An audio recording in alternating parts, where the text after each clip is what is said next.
So by way of the outline for the presentation, this is what we have. I'm going to be speaking to the background of the, presentation. I'm going to take us through exactly what we are going to be looking at, which is research data. We are also going to be talking about FAIR principles. How exactly does that relate to, managing our data? Of course, I'm now going to go to the nitty-gritty of what data management practices are. I'm also going to be, speaking to data management policies around the world. Then, of course, we are going to speak briefly about data governance before we now move on to, by wrapping it up, and talk about importance of effective research data management as it is. So by way of, background, I'm sure we are familiar with the idea around research data because this is what researchers normally will generate in order to validate, their findings. And many a times they will have to go to the field to collect, such data. We also understand that usually it's in different formats. There are some that are quantitative, there are some that are qualitative, there are some that are also, textual. There are some that are actually, digital as it is. But what is important here is that in many instances, if not all cases, data are actually generated by different fields, and in many instances, they're actually different from one another.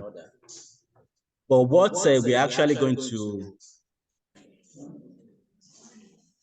going to do, or what we are trying to do here, is to see how exactly do we manage that data. Then more importantly, why it's important for us to start talking about or looking at how we manage our data effectively. One of the reasons could be that in many instances, as we speak now, funding bodies are now, mandating researchers to actually, submit their raw data, because they say whoever pays the piper dictates the tune, right? So in many instances, they get to ask them to donate their raw data, and more importantly, they also ask them to actually give them data management plan, which is another document in itself. So as a researcher now, we need to begin to look into that area. When we are applying for funding, they're not just going to ask us to publish in open access, they're also going to ask us to give them data management plan. And this is why this particular presentation is very, very, important. And in many instances, they've also request that we publish in open access journals. So this is one of the reasons why we will see a lot of people, increasingly being aware what surrounds data management, practices. Then beyond the funding bodies, even government agencies too, at times they also fund. They also are beginning to request that researchers, submit their data. They also give them data management plan so that they could actually be accessible to everyone. And the idea around that is that once it's publicly funded, then the imperative is for the government to make sure that the data or the findings is publicly available to everyone to be able to, access. So looking at all these issues, it's as if I even beginning to, struggle to keep up with the idea of getting their data, published in open access, because there are so many procedures that are involved in getting this done that they actually need to be aware of. I already made mention of this, so I'm just going to, pause a bit, and I understand we are all researchers, so in our different fields, we may have generated data in one way or the other. So I would like to ask us, what kind of research do we do, and what kind of data are we expecting from such research? Anyone online or offline?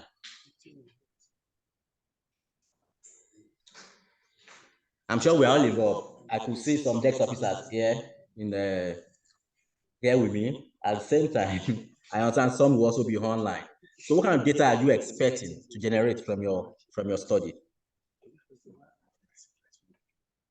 Anyone online? You can raise up your hand.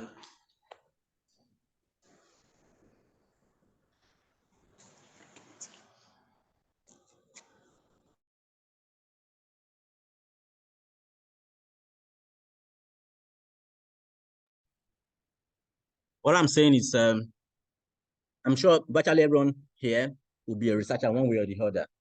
Yeah. And the question is, what sort of data are you expecting from your research project?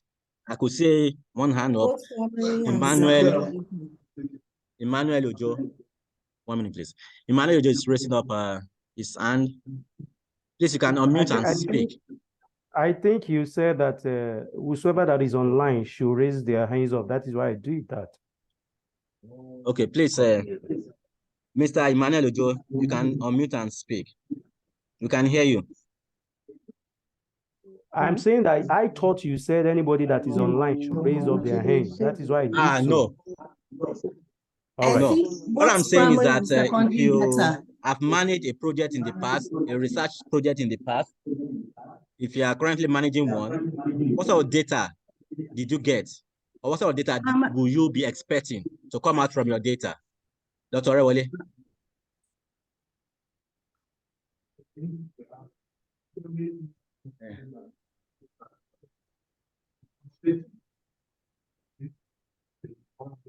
Categorization.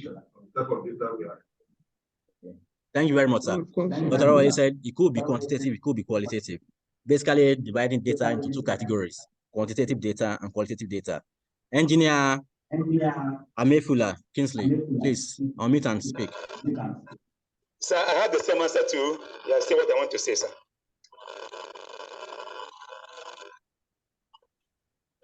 Okay, very good. Dr. Abdulkarim Onokoya, please unmute and speak. Yes, I'm Dr. Abdulkarim Onokoya. I've engaged in several research activities, and I've been very much what's it called happy using the quantitative type of research. All right. Hello? Thank you very much. Okay. So I think we should just move on. So basically what people are saying is that you could divide data broadly into two. You could have quantitative data, you could also have qualitative data. But as you know now, there are several types of data that people are beginning to generate. There are some that are even digital data. For instance, now, the kind of data we generate within social sciences field might be different from the one you will expect Twitter to generate. For instance, a click for Twitter is a data. Clicking on a particular link is also another form of data, generating data. So, in fact, people visiting websites is also kind of data that they may also be interested in. So, my point here is, in many instances, the kind of data we generate may depend on the field where we're actually coming from or where we're actually, working on. We'll soon see, a bit about that in the next few slides. So by way of research data, because this is what we are going to be focusing on, we are simply going to be focusing on research data. And the idea around that is the data a researcher will go to the field to collect in order to be able to validate original research, findings. And as I said, they could come in different formats. It could be something that is physical, it could be something that is digital that you may not be able to touch as it is. And they could come from different sources: data files, collection of data, digital outputs, database contents, models, algorithms, films, video tapes, audio tapes. Those are actually kind of data that we may generate. So the sources could be divided into maybe 4 or 5. There are some that are actually observational, meaning you could collect data by merely looking at people or observing some event. You could be passive, you could be active in that particular event. You could, at times, even go to a particular field just to observe the way things are done, and you'll be collecting data in process. So, and what they are saying here is irreplaceable, meaning once it is lost, it's gone forever. Can anybody tell me why we feel it might be irreplaceable? We collect observational data. Why we feel it might be irreplaceable? You said?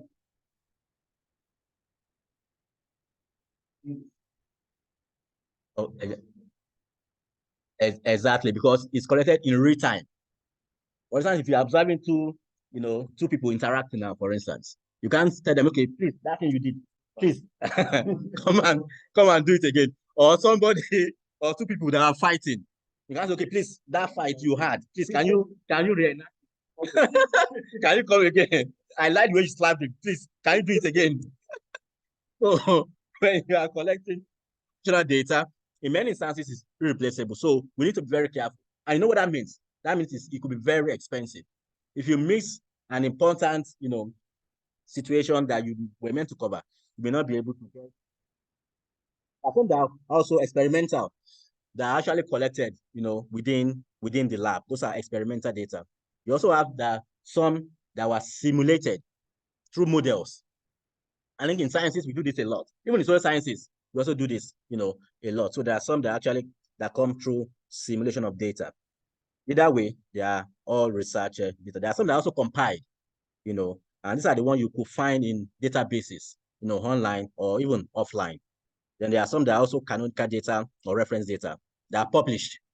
A good example is the one we have in Data in Brief, the one you have in Zenodo. Those are examples of data that published that you could also lay your hands on. Sir, please, can you assist us to zoom this something a bit so that we can see it clearly from here, please?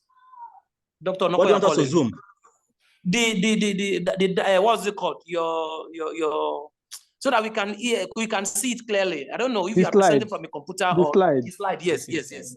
Can you see the slide? Okay, just zoom it a bit so that we can see it clearly from our offices or where we are calling from. We are participating from, please. Just help us a bit. Thank you. Okay, I'll see what I can do.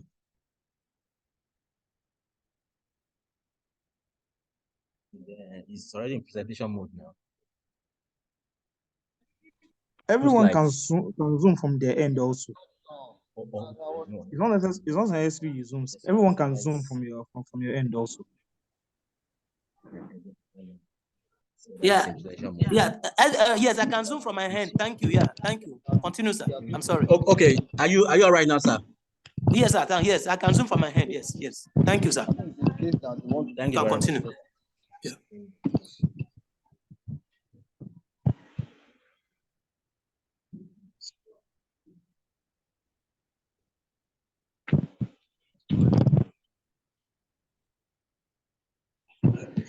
What they are reaching off the line. All of them want to really study the case together.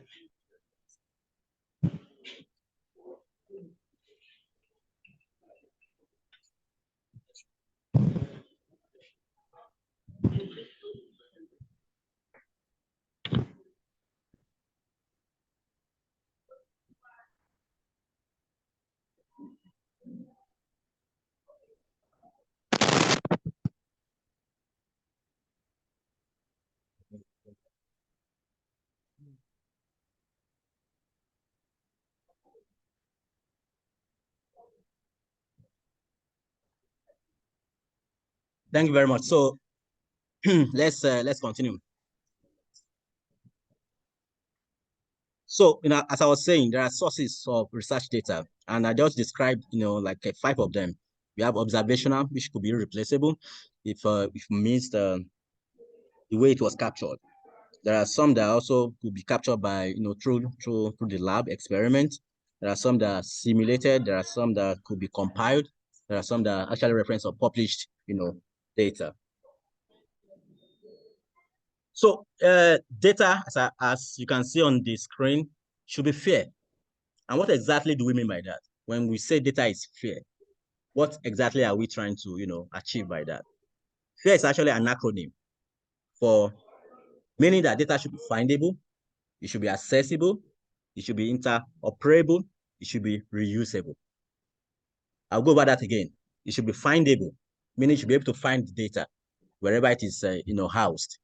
It should be found, or it should be easily accessible. You must be able to, organization must be able to use it. It must be reusable, meaning once you use it, at some point, you should be able to use it in the future. So the first thing, it should be findable. It should be accessible. It should be interoperable. It should be reusable. This principle must stand. Each time we collect our data, we should always make sure that these principles are, fairly adhered to. As a matter of fact, most of our funding agencies will ask us to do this. They will want to see this in our data management plan. It's something they would like to see that, okay, if you have this data, we've paid you to go and collect this data, for instance. So once you are done with your project, how can we ensure that people will be able to find this data? Is it going to be accessible to everyone? Will organization be able to use it across board? Then if we use it now, are we also going to be able to use it in the future? Is it reusable? So when we say findable, meaning we must be able to discover it through metadata search. You must be able to locate it. Meaning you must be able to have what they call DOI, digital object identifier. You must be able to have that. You know, publication also have that. If you for user that actually publish, you see DOI, and you can click on that DOI and you take it to a publication. Data must also have that. And that can only happen if it's been published. You see the point I'm trying to make? So your data must be findable. People must be able to access it. And one way of doing that is that you also attach, you know, important keywords, search keywords to that data, just like you do for publications. Meaning people should be able to, if you also have different versions, you must be able to say, okay, this is version 1. It must be clearly, you know, indicated on the data. You know, at times there are some that are serial. They are in series. You have version 1, version 2, version 3. So in that case, it must be properly labeled. And that is how you can, for instance, now, if I'm interested in version 3, I should be able to find it right directly. I shouldn't be going through to find that particular version. You shouldn't say you have to download everything before you can access version 3. It shouldn't be like that. That means that data is not findable one way or the other. So when you are doing that, you need to make sure that all the versions are something I can locate, you know, easily. And accessibility. Is it close access? Do I have to pay before I can access the data? Then is it limited to some people? You know, at times some data are actually very, very sensitive, that they're actually limited, meaning you have to apply. Dr. Adewe can tell us much about this, because there are some that you have to apply to before you can actually test it. But they need to track people that are using the data. It could be because of that. It could also be because it's also sensitive, so that once you are using it, they know where the data is. If anything happens, they will tell you what exactly is wrong with that data. So you need to be accessible.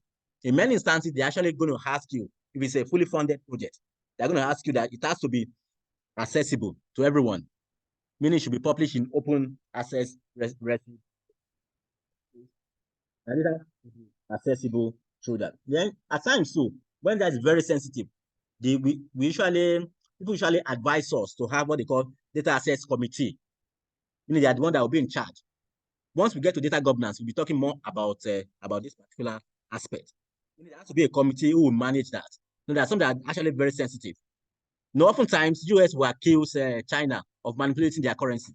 What they are simply saying is that they manipulate the way they push out the data. That's what they are saying. And those data, you will never see it in public spaces. They are, you know, they are not accessible to people. So in many instances, there's some that are actually so sensitive that you cannot access it, whichever way you want to look at it. It will not be accessible because they are very, very simple. So there are some, once they are publicly funded, they will request that, in fact, it's mandatory that you make it, you know, open to people to be able to see. Interoperable. What they are saying here is that institutions should be able to use it across board. Meaning, if I'm able to use it at NASSTEM, somebody from OAU should also be able to use it. I may be wondering, why is that not going to be possible? See, there are several formats that are conventional. If you publish in using SPSS, for instance, people may be able to access it. If you publish using Stata, people may be able to access it. But in some instances, some may develop an app where they collect their data from. Such app, if you are trying to access the data, it may be impossible for you to be able to open it. Because why? You don't have access to the software that they used to collect the data. So what do they do? What they are saying here in this case is that you now need to format that data such in a way that others will be able to access it. Meaning you probably need to format data, maybe to now SPSS or SCADA or any other one that's actually commonly used. So it should be interoperable, meaning institutions should be able to use it, you know, across board. And reusable, meaning if I use it this year now, I should be able to go to the same site and be able to download and use it again. There shouldn't be any problem at all. Maybe with regards to quality, maybe with regards to accessibility, there shouldn't be any problem with reusing the data. So that is meaning if it's fair, it should be findable, it should be accessible, it should be interoperable, it should be reusable. That's what we should always have out of our mind when we are trying to store, you know, our data. So let's go to our real issue now, data management. So how do we begin to manage our data? But before going to that aspect, what exactly is data management? You know, those are the activities or processes that will allow us to properly document our data, that will allow us to organize and store it, such that people will be able to access it, carry out data analysis, and the rest. We can reuse it, we can assess it, we can even analyze it. You know, there are some, please, you're welcome, please come in.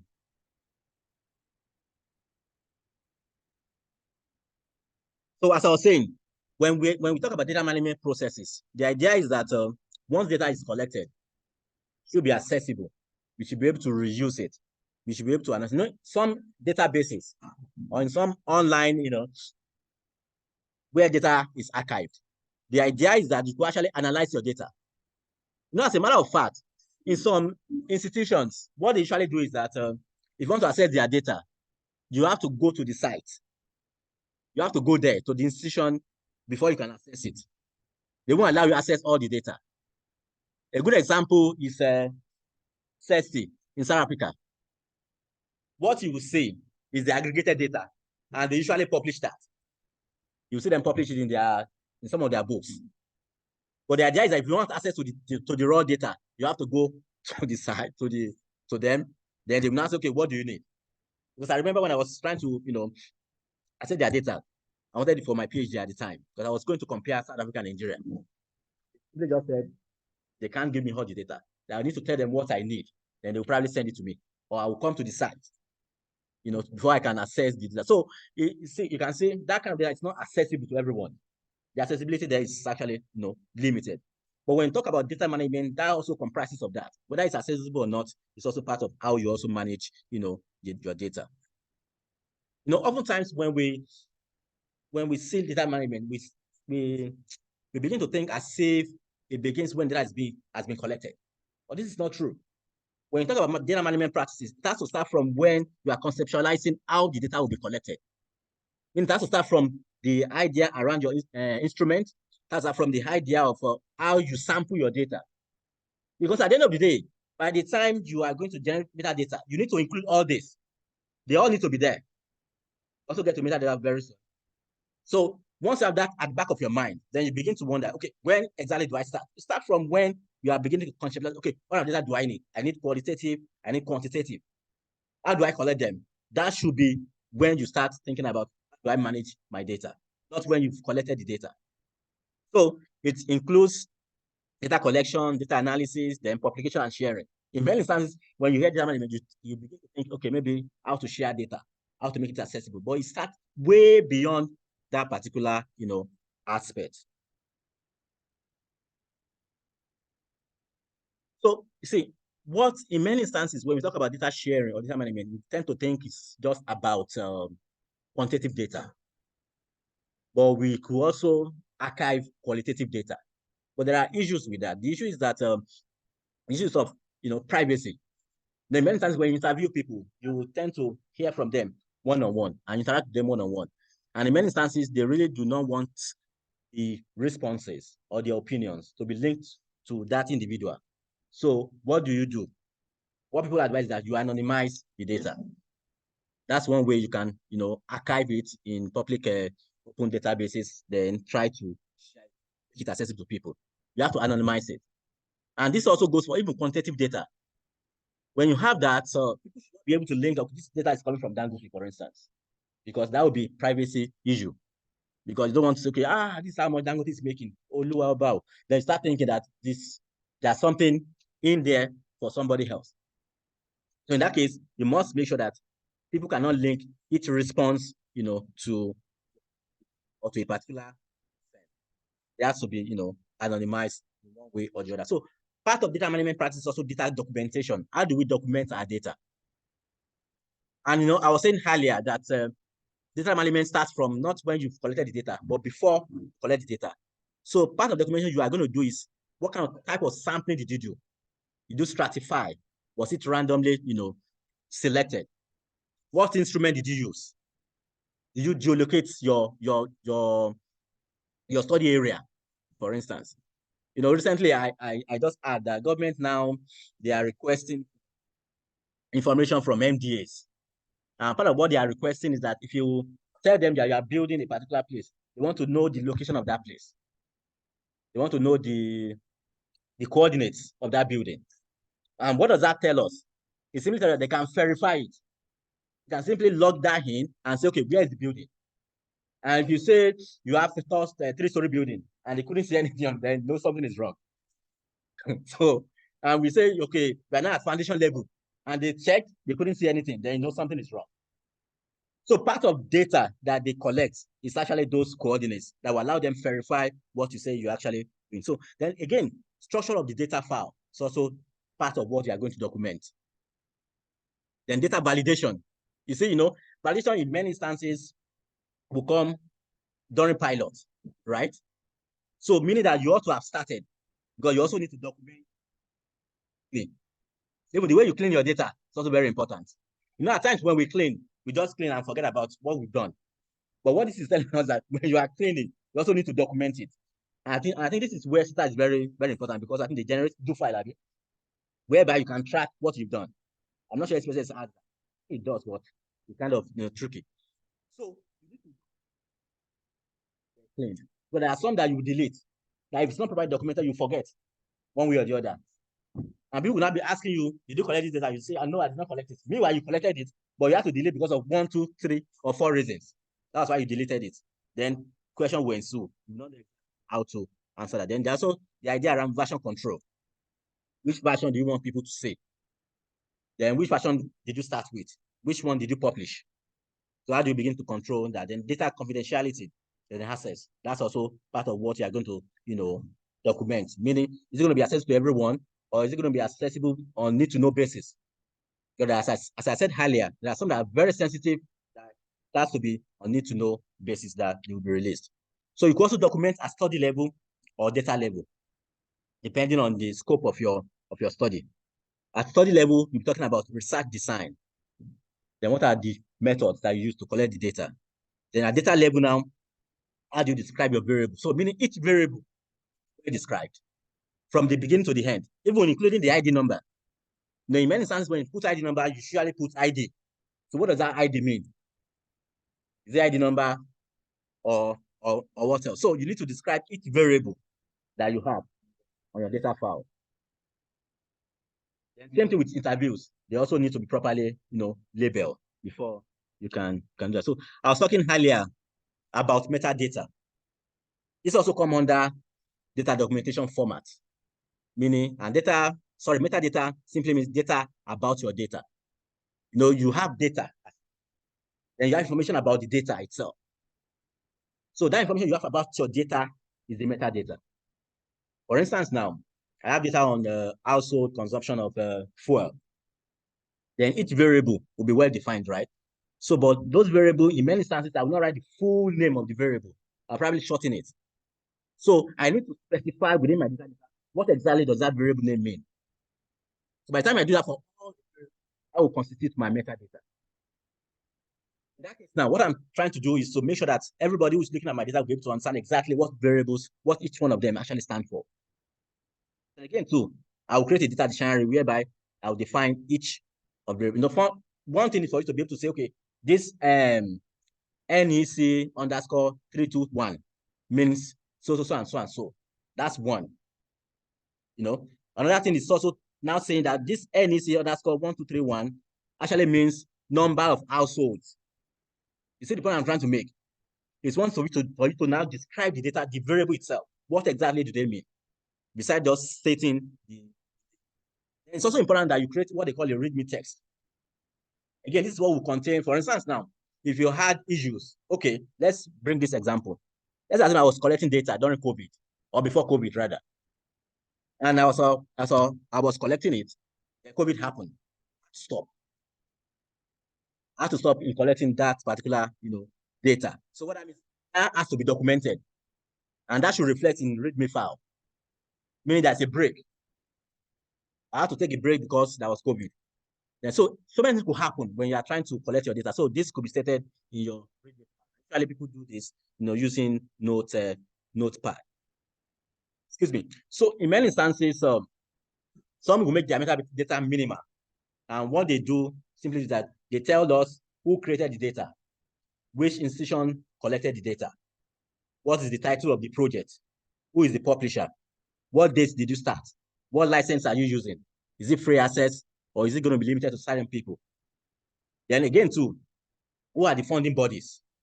Who is funding that particular data? Then what's the grant number?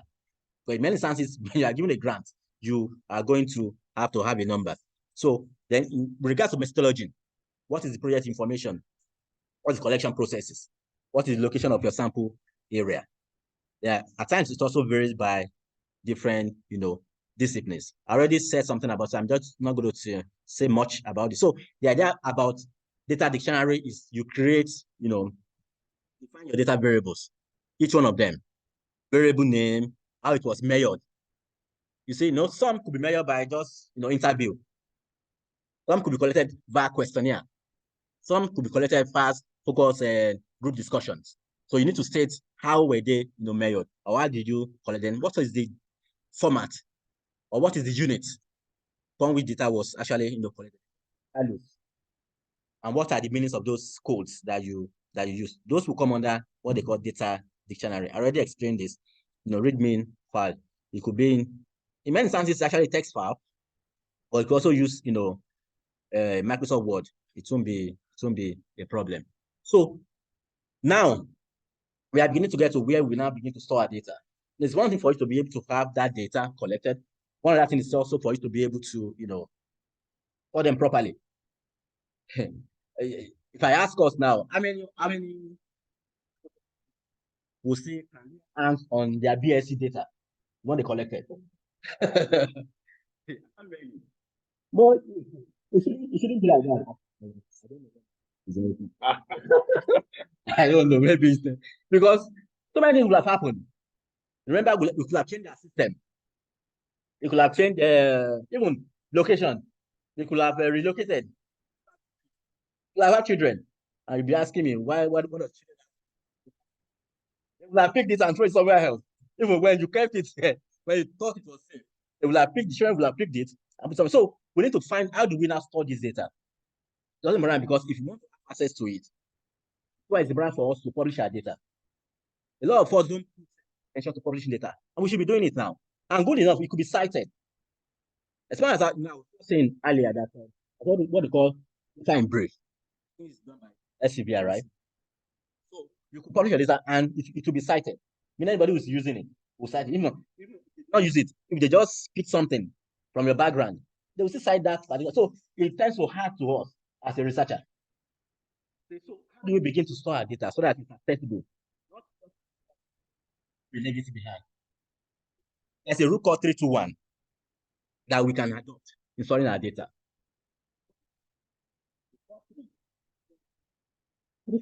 Must be stored. It must be 3 copies. Where are you keeping them? Are you keeping it in cloud? Are you keeping it physically on your system? It up somewhere else. This is actually the minimum. At least must have 3 copies. I remember when I was doing my PhD, I usually send it to my email. I know something must not happen to it. So usually what I just send it to my email. But what we can do is we have house now. We have one Google Drive, we have Microsoft Drive. So we can create a drive.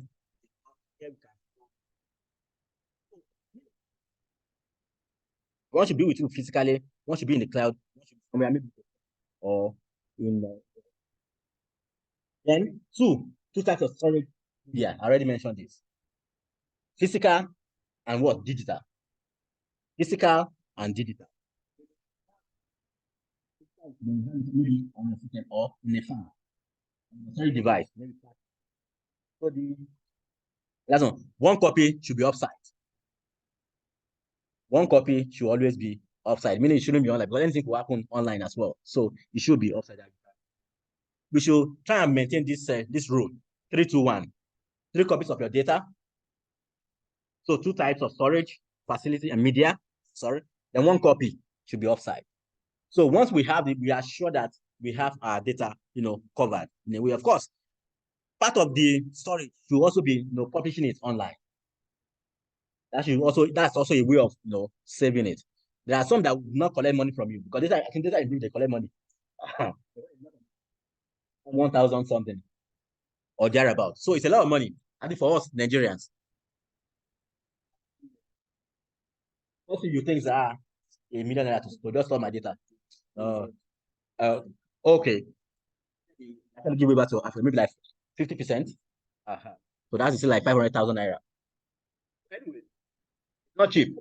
But the good thing here is that it's free. I think Zenodo is free because I remember and it could also be cited there. So it's also a way of storing our data. So then what are the backup considerations that we should have? Now, in some instances, we may need to back up our file. Or in some instances, we may need to back up the whole system. This is applicable to people that actually design software. Or they have a lot on that system and they cannot afford to go back. So what it is that they back up the whole system. But in our case, we back up the file. For instance, if you have a folder where you have all the data, that's why we should have this idea of creating folder that will contain, in many instances, according to all researchers, we are not really that organized.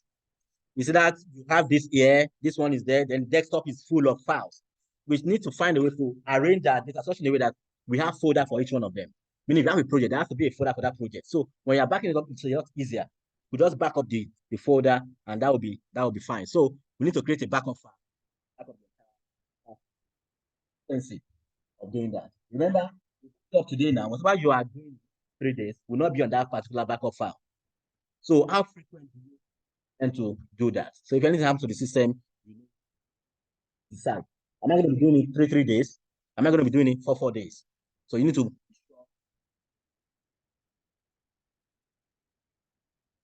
Yeah, that's good. Data in cloud. Open, or do you mean intend to such a way that people will have to access it and pay for it? Again, I want open access. It makes us a young scholar.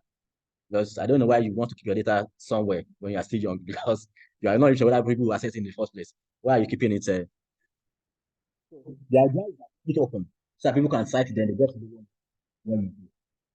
Then make sure they are properly labeled one way. So those are issues surrounding data management practices, and those are not only accessible, they are also, what happens around the globe with regard to data management policies across the world. In the US, SFF. I'm sure a lot of people are familiar with this. They have a lot of access to data. That house some of the data once they fund the particular data, it's mandatory on all the grant applicants. In fact, from the proposal stage, they have to state how are they going to manage the data. How are they going to do that? It must be clear to them what you want to do with the data. Because, as I said earlier on, you is the piper, you take the tone. So you have to be sure that you know exactly what you want to do with your data before you even apply for that particular grant. So your DMP must be clearly stated. As a matter of fact, it's another document on its own. It's another document on its own. You have to make sure that those data management plan is well written.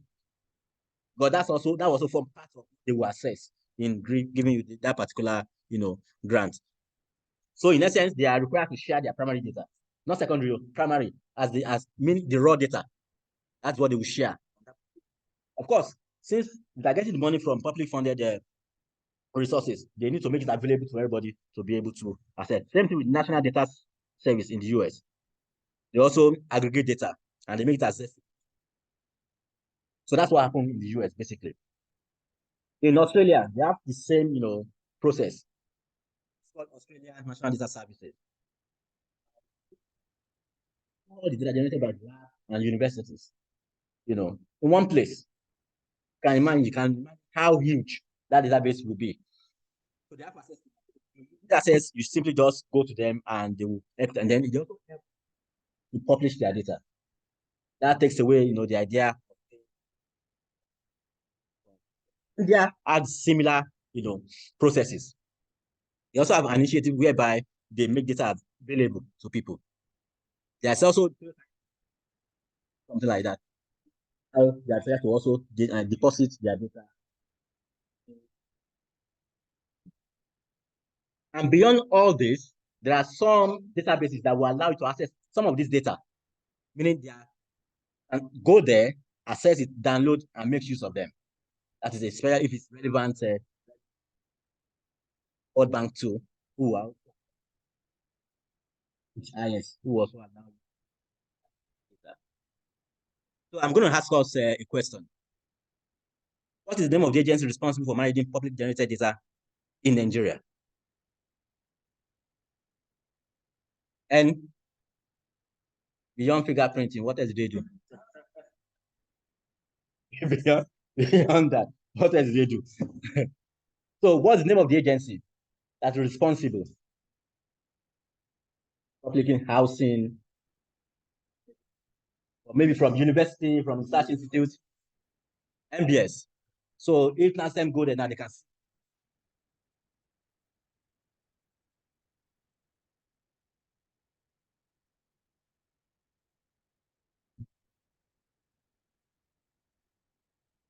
Exactly. Hello, please, we can't hear you, please. Your voice is... People online, would you like to also share your opinion? Do you know any agency responsible for this?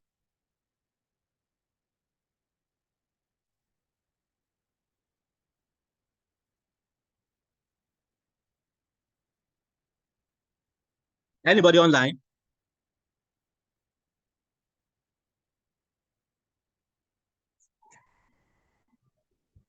Yes, maybe the NCC. If you want to speak, you can unmute and speak. I said the NCC. NCC. Yeah. So you mean, for instance, now, if you go to NCC and you need something from OAU, you will get it from NCC. Is that possible? I'm not sure. Me, I'm sure. I think I'm it's sure Bureau for Statistics. National Bureau for Statistics. We have that, but that's not their job. Anyway, the point I'm trying to make here is that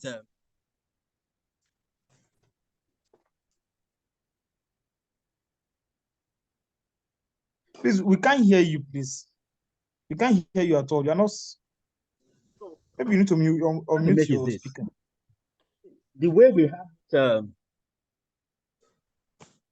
have with India, Australia, in the US, it doesn't happen in Nigeria. That's the point I'm trying to make. You will not see it. And that's unfortunate. I mean, how can we be this big? I will not have an agency who manages our data. You know, meaning, and what that means is that you will see a lot of people all over the place. Also, somebody else will be doing it in Ocean State. You see, there'll be duplicates all over. So you see a lot of people reinventing the wheel. Why? Because there is no place where they can say, okay, so I'm trying to do this. Has anybody done it before? I'm trying to collect this data. Do I need to go ahead and collect it first? Then again, too, what you notice, you also see waste of resources. Somebody has collected. Go ahead and to the same people and be collecting the same data. Then you wonder why they don't respond to you. They're just simply saying that somebody came last week. Now, why are you asking us again? And they'll be right. It's all because we don't have a data where we can house. Private is private. But what about the one government actually paid for? No. The process we have is protection agency. Bureau. That's the close. And what they do is they are not actually even storing any data. What they are simply doing is that they protect people, meaning that people, they should not be exploited. You know, the likes of Google, Twitter, who else again? Facebook, they do this a lot. So what they are saying here is that people should not be exploited. No, they market our data easily. That's our knowledge. So what their job is to protect that you know, everyone that why in some instances you go to Jumia, you see a beautiful shoe and say, okay, this shoe is nice. Of course, you cannot afford it. Just click on it and just look around it. Okay, this is very nice. Then you left, right? What they will call window shopping. Then you go to your Yahoo. You see that same shoe in Yahoo. So you know, how did they get there? It's not because somebody already tracked you that you went to Jumia and is pushing it to you so that you can maybe if you can't buy it now, maybe in the future you'll be able to buy it. Put it on your face all the time. This shoe that you like, you have to buy it one way or the other. Because that's how they make money. They make money by selling data. And once they sell your data, they make money. Then the guy that's also buying data through that was even very recent, was signed by I think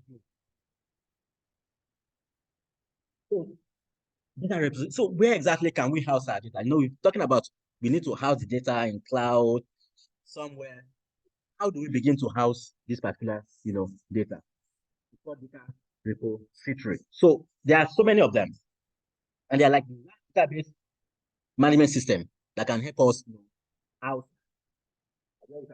for data analysis.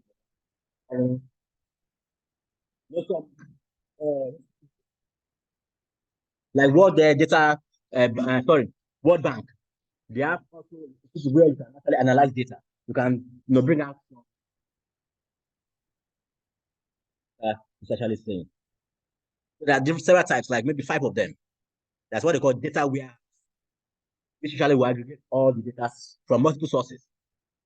They are not really, limited to a particular discipline. Actually,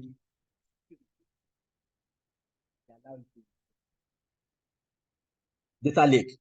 This is basically they are unstructured, data, but they are usually linked with metadata. In this case, now, the user needs, meaning they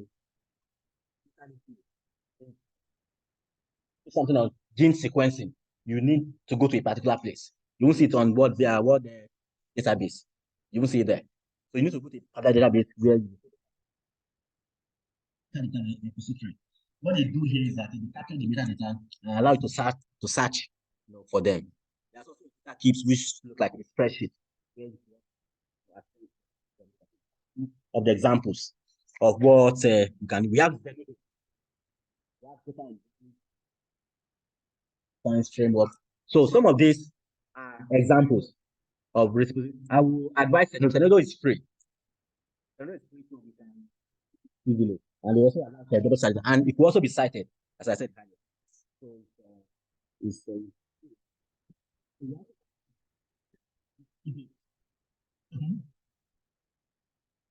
see how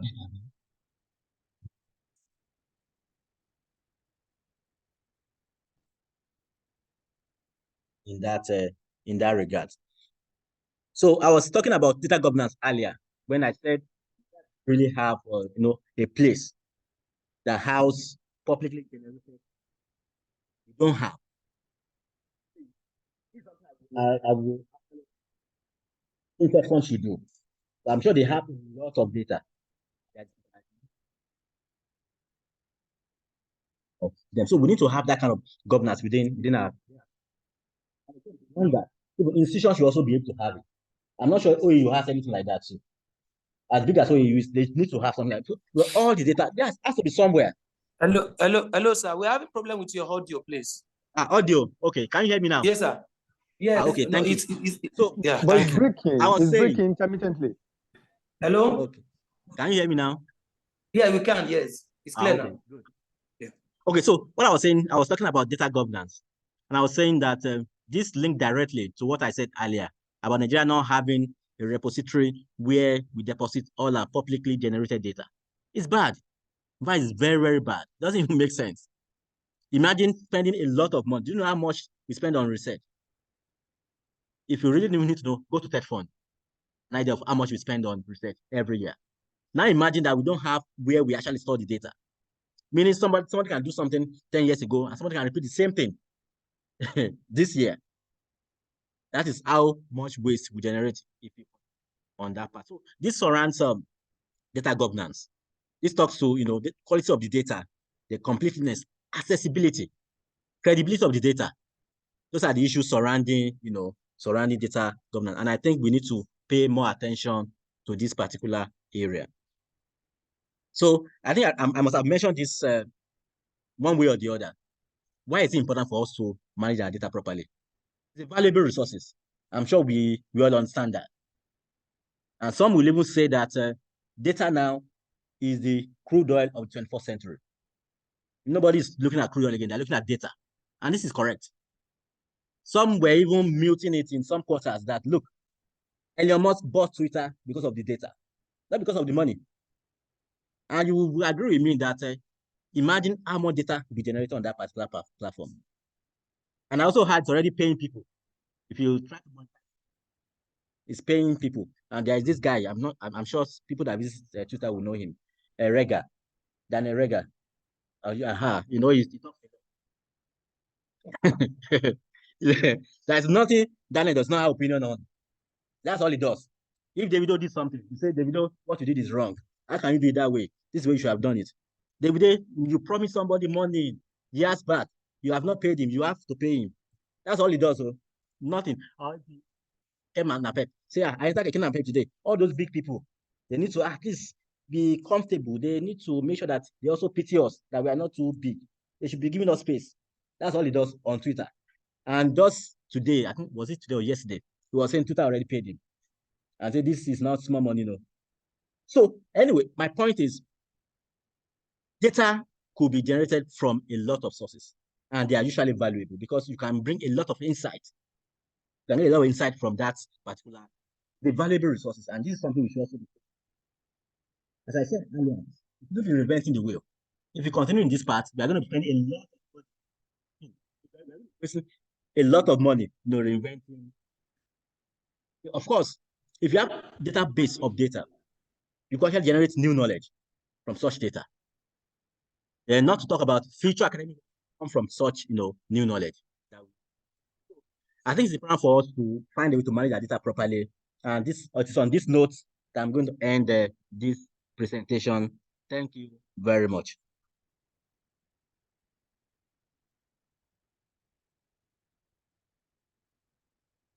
Thank you very much, Dr. Sonny, for the thought-provoking presentation. And now the floor is open to questions. And I can see that let's take one online first before we move to Engineer Naguna. You ask a question, which of course, Dr. Egbeto also has raised a suggestion about. So I wouldn't know whether you're satisfied with the response or you still want to raise that question so that people can hear. You may want to speak. Engineer Naguna. Yeah, please speak up.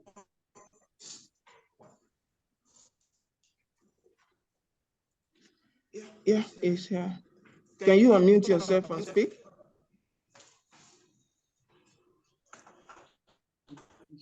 All right, maybe to save time, let me quickly read the question to the speaker. Most of the data I'm using in my research are spatial data, that is GIS data. And you said that empirical research are based on real-life experience. My question is, the attributes component of mine GIS data usually contain non-spatial information about the individual geographic features in spatial components. Does it mean that the research I'm carrying out presently is not empirical? Huh? Thank you very much, Engineer.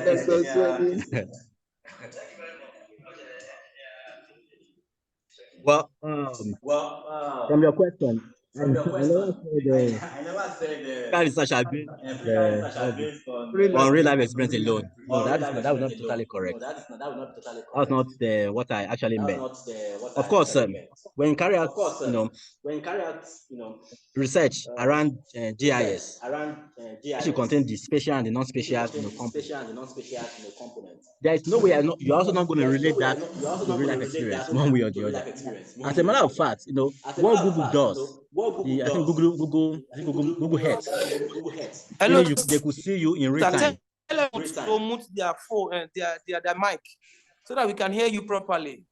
Okay, Tell thank you very much. everybody to mute Please so that mute. we can hear you properly. Have they muted?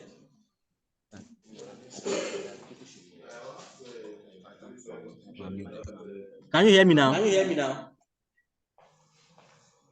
can hear you now. We can hear you now. Go ahead. Okay, thank you very much. So, as I was saying, the fact that you work with spatial and non-spatial components does not mean what you are doing has nothing to do with real life experience. That would not be totally correct. What I'm saying is that even when you do that, there are some GIS data or research that deals with real life. That what you see is real life. A good example is Google Earth. You can actually see what is happening in real time when you go to Google Earth, and this is more or less like a GIS, so to speak. So in that regard, what you also do is also very important. It's also, empirical, Engineer Kingsley.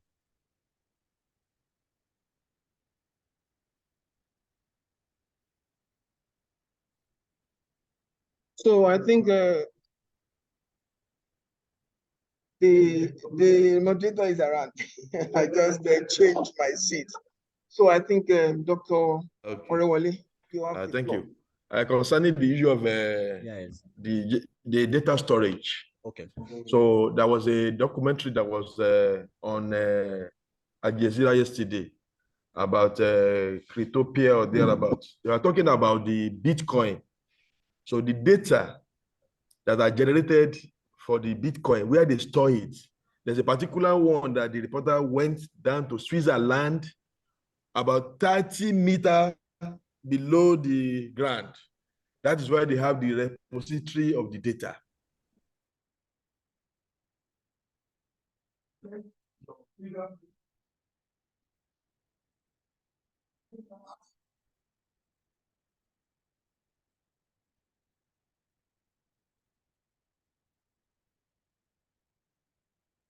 Hello, please, we can't hear.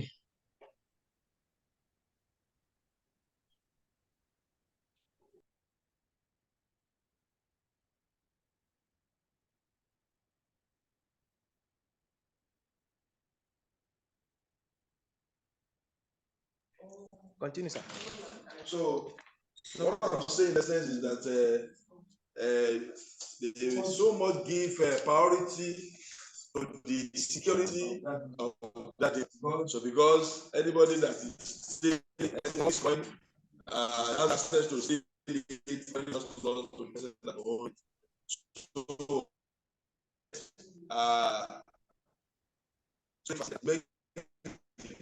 so I'm saying that Nigeria now that we don't have such a capability. I mean, such agency that is managing that now.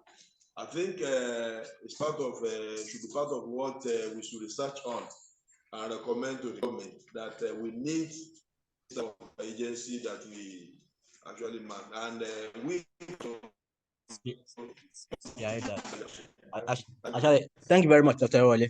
I agree with you 100%. In fact, Dr. Ayala also raised the same issue on the, so I think she said that we also need to fill in that gap and find a way to push that to the government and see how we could actually come up with something that will, bridge that particular gap within our system. Dr. Ifade.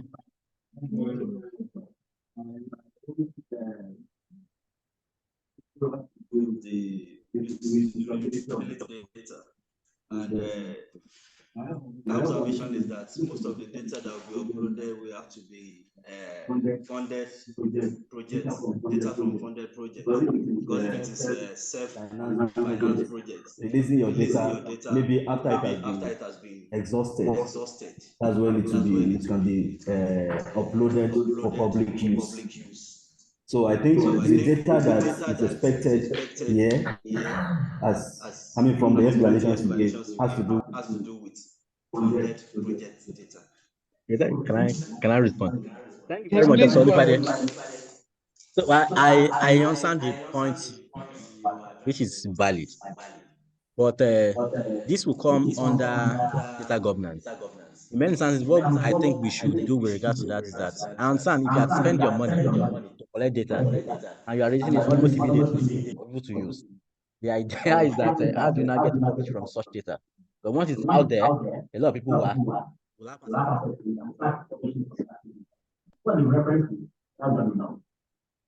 So the idea for me is that we'll keep that for 2-3 years before releasing it, especially if it's self-funded. Because at some point you will need to release it. Because at some point it will be useful for you to actually release it. Beyond people citing you, you also get to collaborate with people, who will also allow you to, kind of publicize the data a bit. Because, there is this saying that you are as good as your network. I'm not sure whether I said it correctly.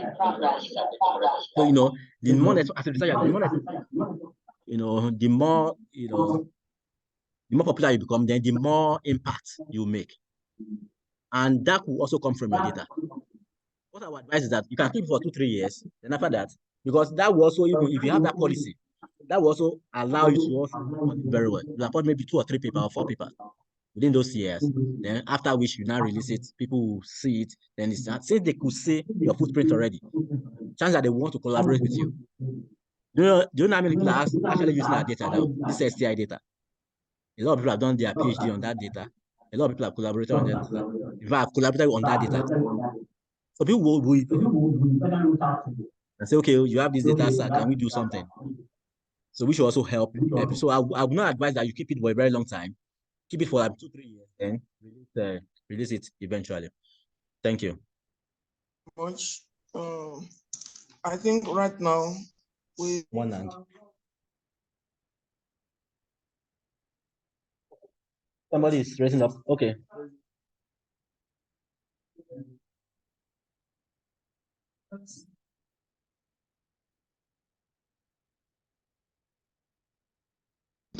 Two, three. So after the 3, we are not going to. Yes, I saw it. So the first person we are going to call now is Dr. Abdul Karim Onokoya. Please unmute yourself and ask your question. Thank you. Yes, I've sent a message to your your email, your comment section. Oh, okay, that's fine. Yeah. We're going to read that. So, you can't find it. You can't find it. No, to Mr. Dr. Philip, please ask the question. I've sent it already.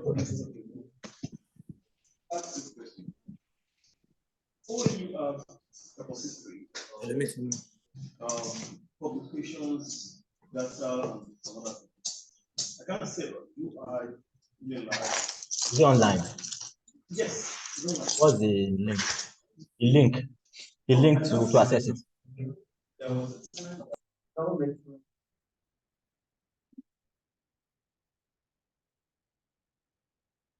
Okay, that's good.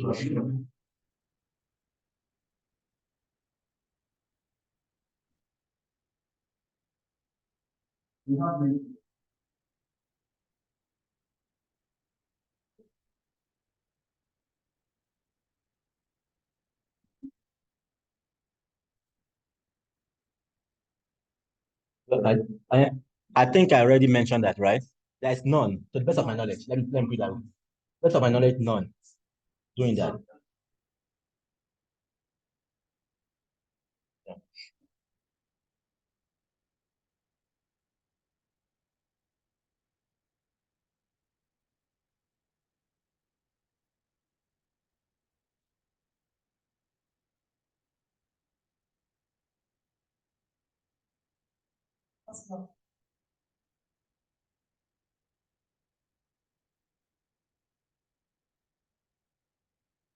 Yeah. Yeah. There You've mentioned some of the, yeah, okay. So they're there. You can actually upload your data set and people can, particularly those in computer, I know Kaggle very well. On Kaggle, for instance, what I know that people do is you put not only your data set, even you advertise your expertise. They put projects there on Kaggle for those in AI, whatever. So once you are able to address that problem, you get paid for it. So it's there. It's just like Dr. Sonny mentioned, it's an opportunity for collaboration and of course to also make money. So let's quickly go to Madam. Thank you very much. Yes. Oh, okay.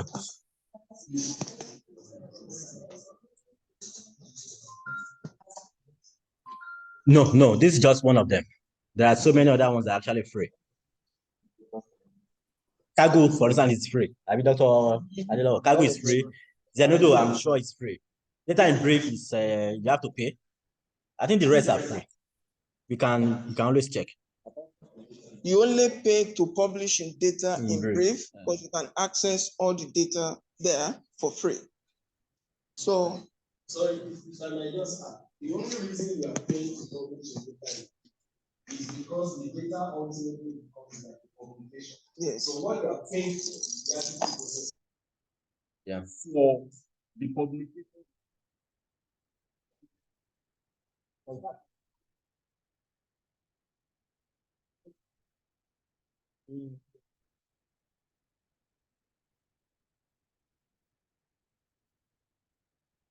Last person. Yes, Mr.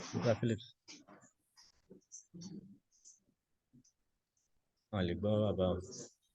Yes, sir. Start. You may need. Okay.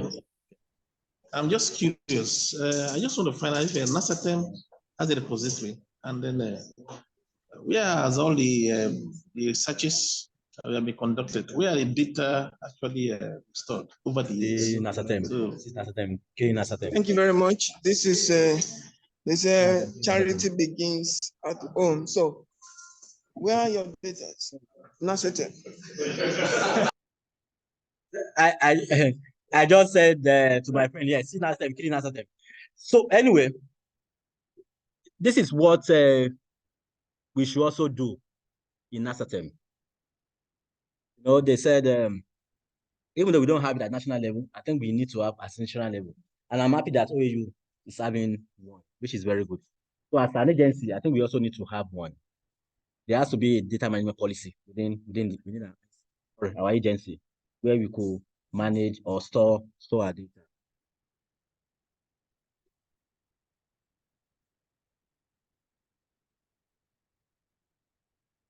Find a way to actually institutionalize our data management. Thank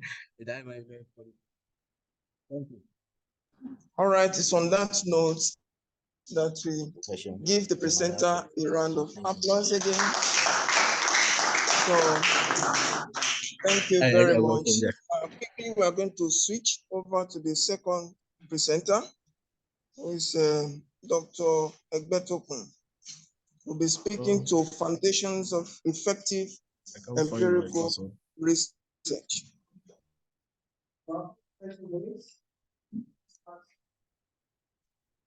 No, my time cannot start now. I'm still struggling with the slides. Don't let my time start yet, please. 30 minutes and your time starts.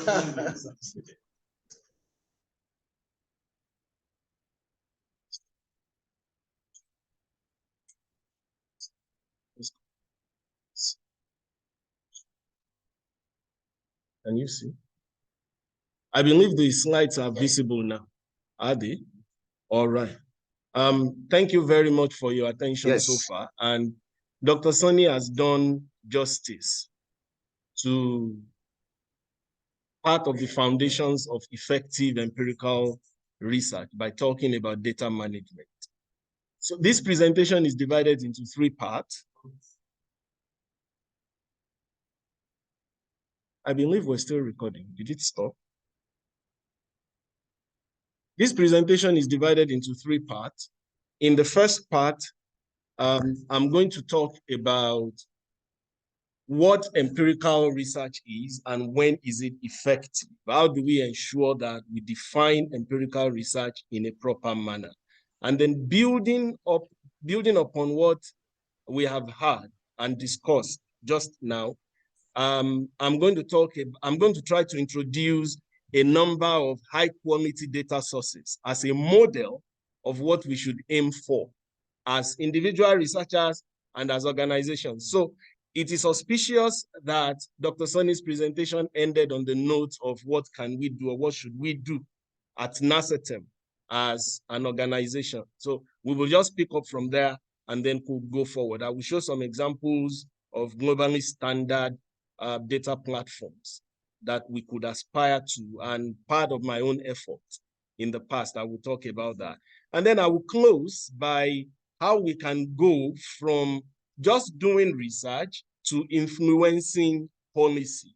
What are the things that we need to do as individual researchers and as an organization? Because what makes research effective ultimately is how much non-researchers know about it. Ladies and gentlemen, if the people who know about your research are only researchers like yourself, basically what you would have ended up doing is speaking in an echo chamber. And that is what we do all too often as researchers. So our research pieces end up in scholarly publications, which in the end, maybe nobody ever reads. I remember Professor Ed Steinmuller, Sussex University, did give a scary statistics a number of years back. He said that the average PhD thesis is never cited at all. Not ever. A PhD is not ever cited at all, the average, not all of them, of course. You understand what I mean when I say average. Never cited at all. And in terms of being rare, on average, each PhD thesis will be lucky. In fact, it's an outlier if it is read by 4 people, note this very carefully, by 4 people outside the author, the author's close family and friends, and the supervision team. Of course, maybe also including external examiners and so on. So basically, anyone that is not directly affiliated to the PhD thesis, most likely you will be, in fact, your PhD thesis is one of the most popular in the world if it is read by 4 additional. And the same goes for publication. In fact, there was a study done recently by Joe Ioannidis. That's a specialization. It looks at the popularity of research and scientific publications. He did argue that the vast majority of research articles are read by a maximum of 10 people. Are cited by a maximum of 10 other research projects, and that's it. So if your research is cited by 10 people, you're already in the top 90% of most cited articles. So the next time you look at your Google Scholar profile and you don't see too many citations, maybe just 10 to 1 article, you're already doing really, really well. Now, the question is, research that is read and cited by 10 people, how could we possibly expect that to influence policy? So if as an organization or as researchers, we are struggling to see how our research connects to national development or to topical issues, it is precisely because of this reason. Have you ever wondered how sometimes, some policies of government are announced as if nobody thought about them? You hear these policies and you know that your research has some answers to the question. And it's as if whoever thought up that policy did not think at all. And you wonder, you could have talked to me, Abi, Dr. Onifade, you could have talked to me, and then I could have given you answers on how to improve ICT curriculum in the country. Now, the NUC just revamped the curriculum. Did anybody talk to you? And you are here nodding. And you have spent the better part of 4 years of your life on a particular thesis that has answers to these kind of questions.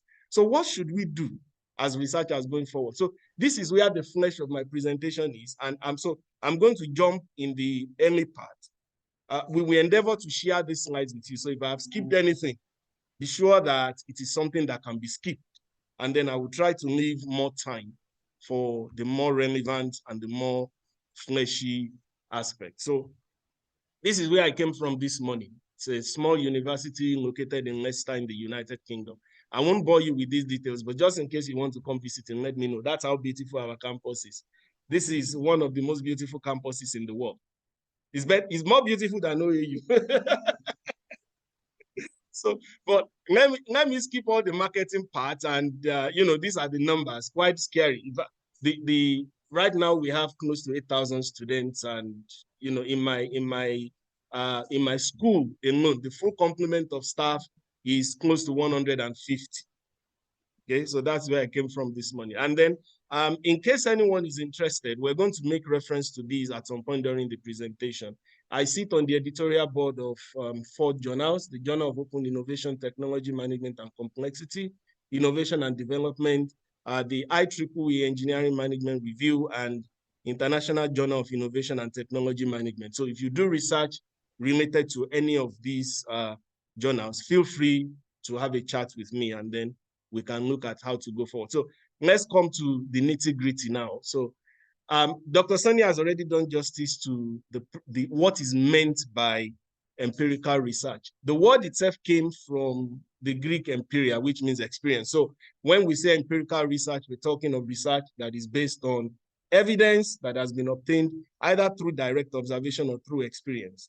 And you will see that this meaning connects to the question that one of the participants asked the other time. So it doesn't matter what you are observing, so long as you are observing something or you are experiencing something, it has gone from the realm of, it has gone from the sensory realm to the observational realm. So any research that transcends the sensory realm, that has gone through to the observational realm, and that observation could be by observing others or experiencing what they go through, then that is empirical research. And technically, it involves when you collect data and analyze this data by whatever means. Now, 4 things characterize empirical research that is good. Okay, so there is empirical research and there is good empirical research. As researchers, what we want to aim for is good empirical research. 4 characteristics of good empirical research. Number 1, it is objective. It doesn't matter what you think. You have to always align with what the data tells you. So if you believe that most Nigerians are poor and you collect data on household income and it suggests to you that most Nigerians are rich, what then do you have to accept? That most Nigerians are rich, whether you feel so or not, whether you are rich or not. So no room for bias, no room for personal opinions. And you see, this is one of the reasons why some will argue that quantitative analysis is the gold standard in empirical research. And why is that? Because there's a lot of personal biases and opinions involved in qualitative data, especially when you talk to people. They tell you things and you have no way of determining whether this is based on opinions or not. But there are also ways to deal with that, which is beyond the scope of this discussion, but it's just an important consideration that we have to be aware of. And good empirical research can be replicated. And one of the bedrocks of replicability in research is transparency. So you have used data, everybody knows where your data came from. Very, very important. In fact, and this lends credence to some of the things that Dr. Sonny was emphasizing earlier. There are some journals in which you cannot publish today as a researcher unless they can see your data. In fact, there are some reviewers that are so thorough to the point that they ask you for your analysis protocol, particularly if you do research and impact evaluation. So you have done a randomized control trial or a field experiment. They want access to your analysis protocol and your raw data. So they want to reanalyze the data the same way you have reanalyzed it to be sure that what you are claiming is indeed true. And this is important because randomized control trials claim causality. So the argument is that A causes B, and because of that, policymakers will find a way, of introducing some policies to take care of those certain things. For example, many years of randomized control trials used to tell us that microfinance is good for household income. They still maintain that, but recently, what's her name now? Abid Banerjee and Esther Duflo, that won the Nobel Prize in Economics, I think that was 2 years ago. They argued that indeed that is true, but there are certain extenuating factors that cause problems. They published that finding in a book called Poor Economics. You should, I'm not sure if the book is now openly available, but please try and find time to read that book if you can lay your hand on a copy. Now, one of the reasons why it turns out that the economics of microfinance is poor is because of lack of transparency in data. People just make claims that in Punjab, India, or in Modakeke Ife, microfinance was useful in supporting women's livelihood. You don't have access to the data they use. You don't even know how they have conducted the experiment that they claim to conduct. So good research has to be replicable. It has to be systematic. So everything has to be clear and concise and precise. And finally, it should be generalizable to a relevant population. Now, let me sound a caveat here. Generalizability is a big issue in research. If I've done research on a very small component of a larger population, I have to be careful how I generalize. There are things about sampling approach. There are things about systematic disparity that would either allow or disallow me from generalizing. We're going to talk about the particular aspect of systematic disparity, because this is one area that most of us as researchers are not wary of. So to summarize everything I've been saying so far, good empirical research is based on good data, okay? And while a good idea is a good idea, okay? More often than not, if the idea is bad, maybe because it is based on poor data, no matter how well you write anything that is based on that research, it's not going to be good. So good writing cannot save bad science. We were somewhere a couple of days ago where we still talked about this. No matter how well you write, if the research idea or the research data is poor, good writing cannot save it. So supposing that we want to do research on the effect of climate change on the livelihoods of farmers, okay? And we come to this room or from this audience to collect our data. The majority of us are not even farmers. And then we write in a very fanciful way. We hire the best writers in the world to write the paper. Does that mean that we have done anything meaningful?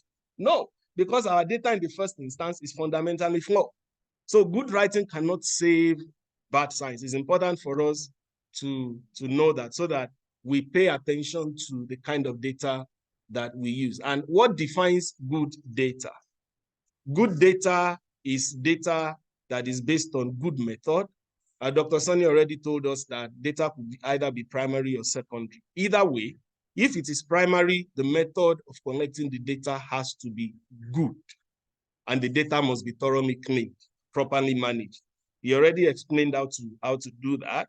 And secondary data is data that we didn't collect by ourselves. Other people have collected it, but we can make use of it. It also needs to be thoroughly cleaned, but most importantly, it must be relevant. We don't use data for the sake of using data just because it is there. We use it because it is relevant to the questions that we want to answer. So it reminds me of the story of a man that we read in NOEC in those days. No, was it NOEC? One of these English textbooks, who misplaced a ring in his room, and he was looking for it on the street. So somebody saw him and asked, why was he looking for the ring on the street? He said, because it is dark in the room where he misplaced the ring, but there is floodlights on the street. You see? So he was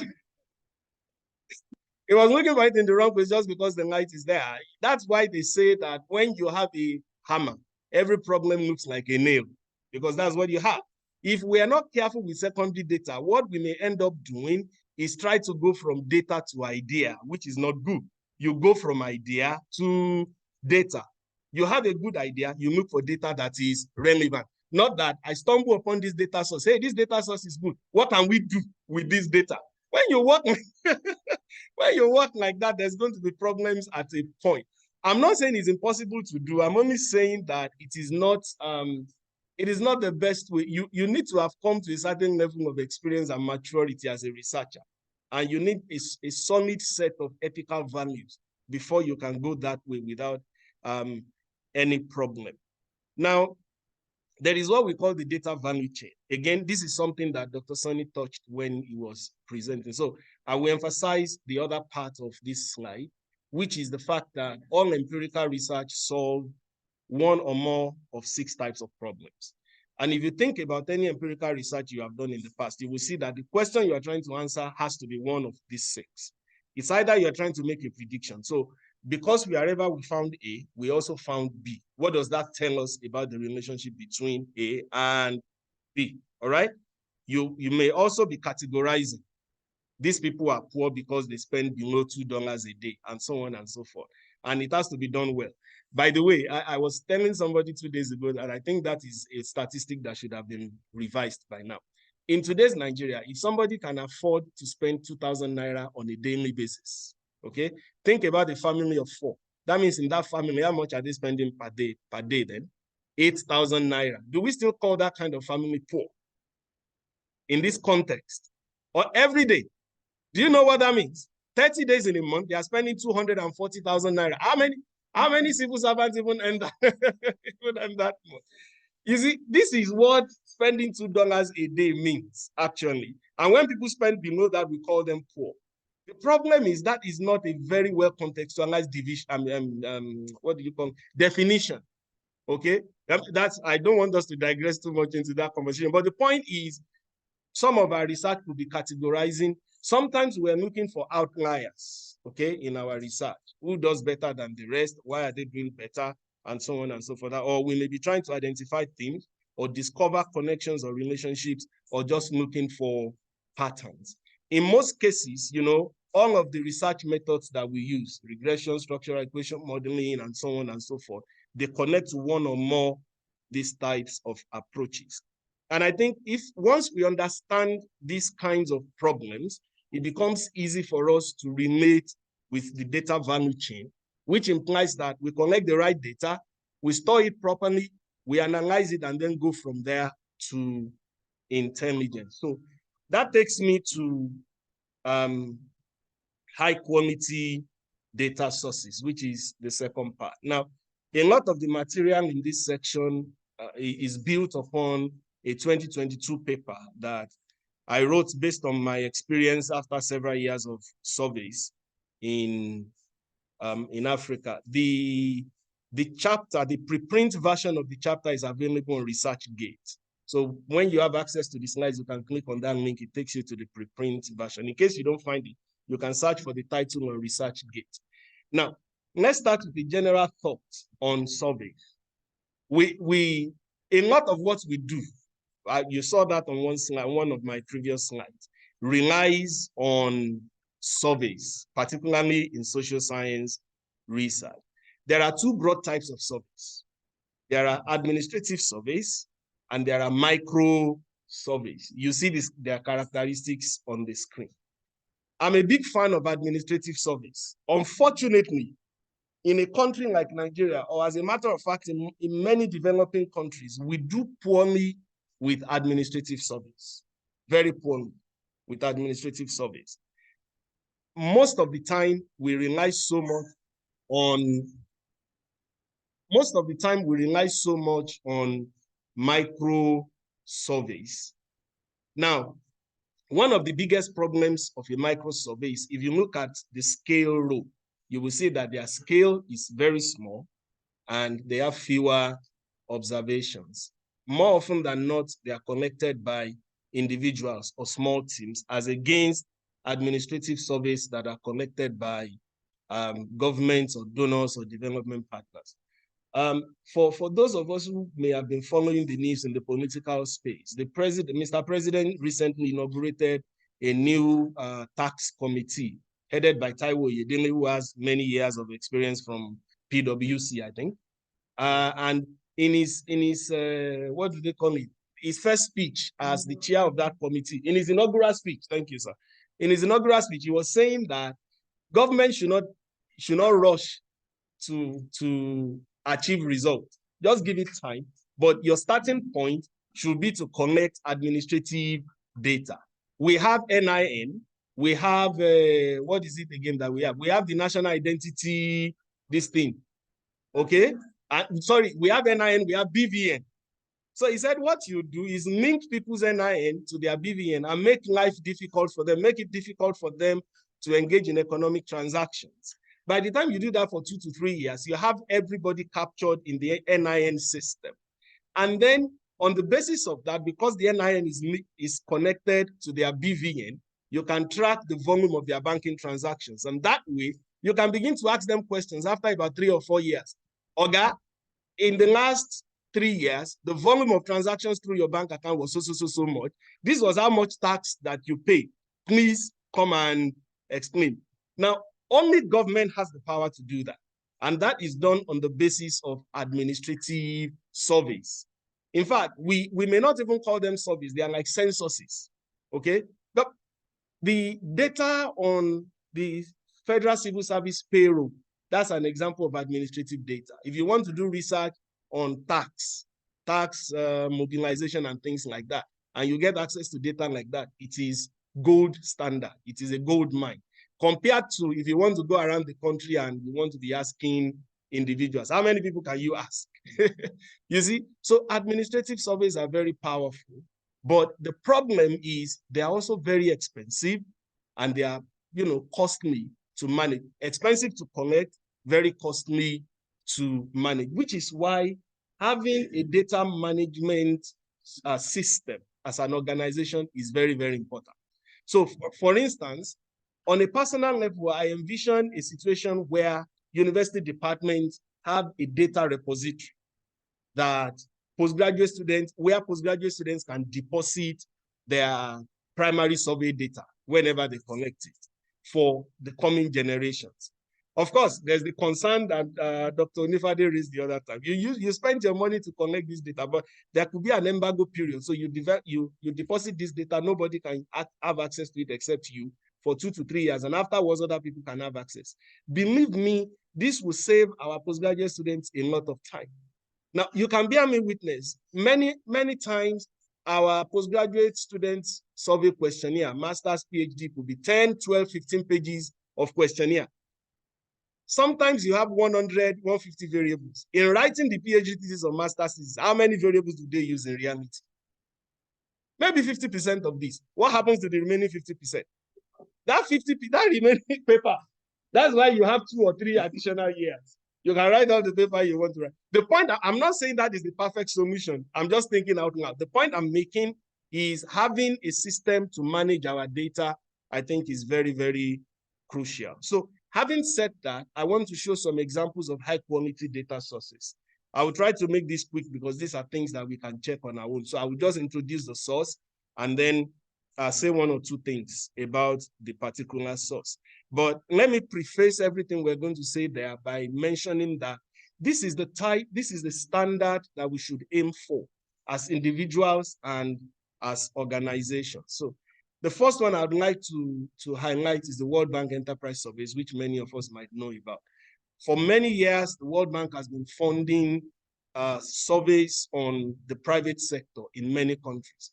One of the biggest shortcomings of this data is that it collects data more on the formal sector than on the informal sector. But in the last 3 to 4 years, they've started collecting data on the informal sector. So you can imagine if the World Bank says we want to do surveys, it is like the case of the World Bank sneezing. What happens to the whole world? They catch cold because these people have money. During COVID, they introduced a set of rapid telephone surveys. These surveys collected thousands and thousands of observations across many different countries of the world. As we speak, the enterprise surveys has collected data on 155 countries since 2002. You have more than 190,000 observations in the data. So there's a lot of research that can be done on this. The last time I checked, the number of papers that have been written based on the World Bank Enterprise Surveys is close to 200, maybe more. And why wouldn't that be the case? Because this is very, very rich data. And I think as organizations, so these relates very squarely to NASETEM. We can create long-standing research programs. So you have a particular research project this year, you collect some survey data. In the next 3 to 4 years, you can repeat the same survey data. If possible, let the data be paneled. So you go to the same respondents as before. If not possible, you can create pooled cross-sectional data. I'm going to show an example of how we have done that in the past. And then there is the Economic Transformation Database, which, as far as I know, is the most reliable source of data on value added across many countries in Asia, Africa, and Latin America. Now, this data may not be entirely useful on its own, but in combination with data from the enterprise surveys, for example, there's 1,001 things that can be done. There is the Living Standard Measurement Study, which I mentioned in passing.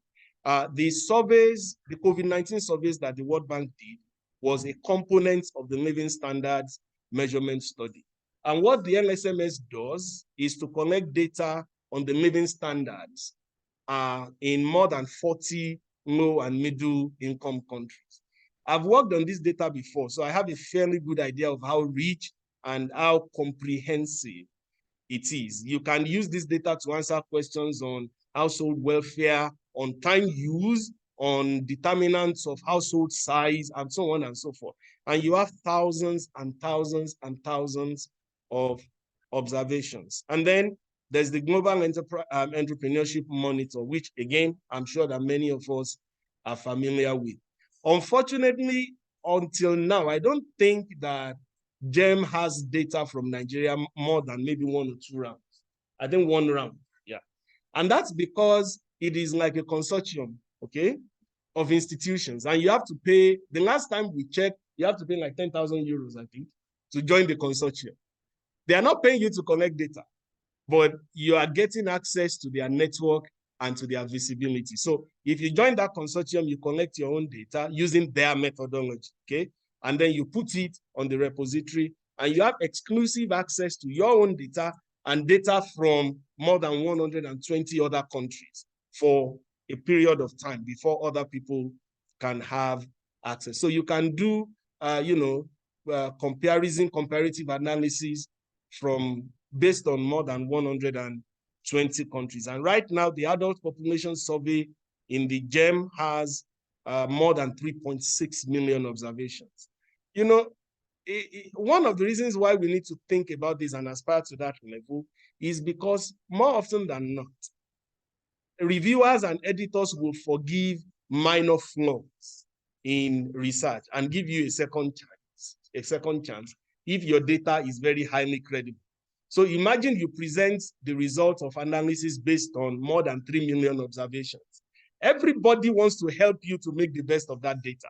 So more often than not, rather than give you a desk reject or, go and take your paper elsewhere, in most cases, most editors will want to take a second look at the data. So they give you detailed advice on what to do better, all right? So this is one of the reasons why people say nowadays that method is king in empirical research. So to close this section, let me quickly talk about some of the efforts that I've been involved in the past. In 2015, we took the NASETEM's innovation survey data and standardized it, cleaned it up, and made it available online. I remember that Dr. Sonny made mention of that earlier. As we speak, 2 PhD theses and about 3 or 4 master's theses have been produced based on this data by Nigerians who schooled abroad. And all they needed was to look online for data that could answer their questions. And then Google just threw up this data source. And why could that happen? Because it was visible in the first place. It was available online. If we collected the data and we kept quiet about it, nobody would have known. So this is a case of you blowing your trumpet.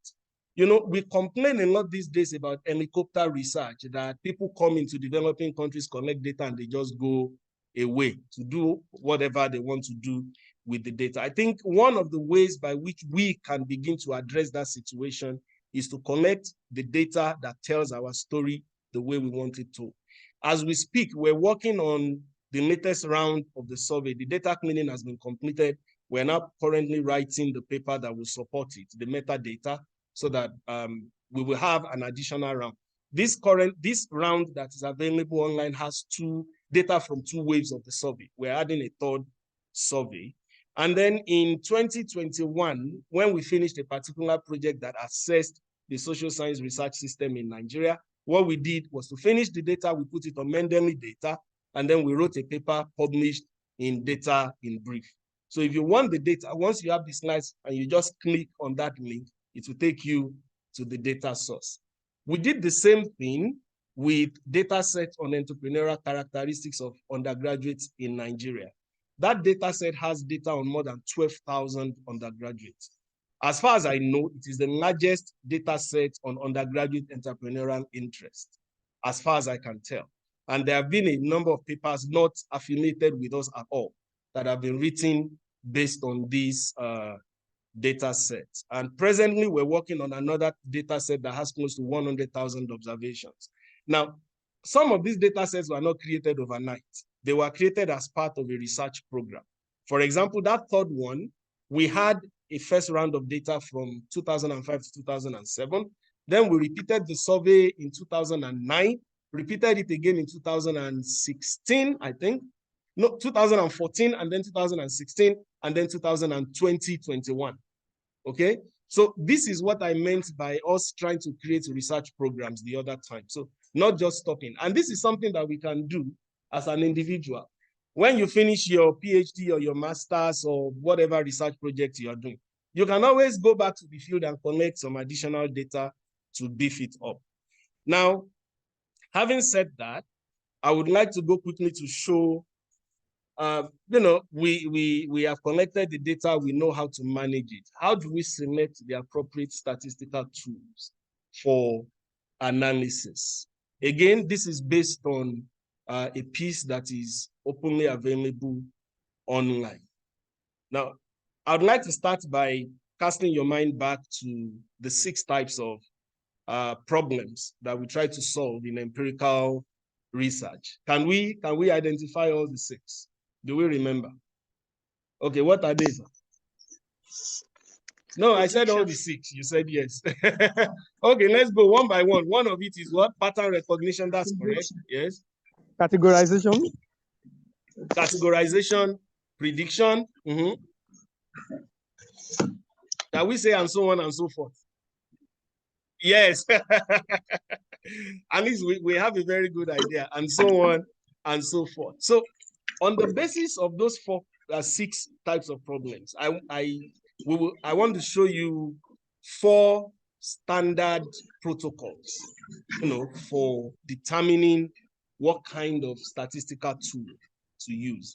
The first one is the realization that research questions would dictate the data requirements. Okay. Now, your research question has to be one of those 6 types that we talked about. And the kind of data you will need would depend on the question that you are asking. Are we together? I think that makes sense, right? And the kind of analysis that is possible will depend on the kind of data that you have collected. Okay? Now, what does that tell us about the entire empirical research process? It tells us that you should know what kind of data and what kind of analysis you will perform as soon as the research starts. Now, what we do many times, and I've seen this over and over, is that we don't ask the question of what kind of analysis until we are looking at the data. If that is when you are asking yourself, what kind of analysis should I do? You're already too late. Honestly, you're too late. In fact, again, using examples from randomized control trials, there is what they call pre-analysis plan. Okay? Now, for most funders to give you funding, to give you a research grant to do a randomized control trial, or for some journals before they can accept to publish a paper based on randomized control trial, you have to have written a pre-analysis plan that will be peer-reviewed, and you will deposit it in their repository.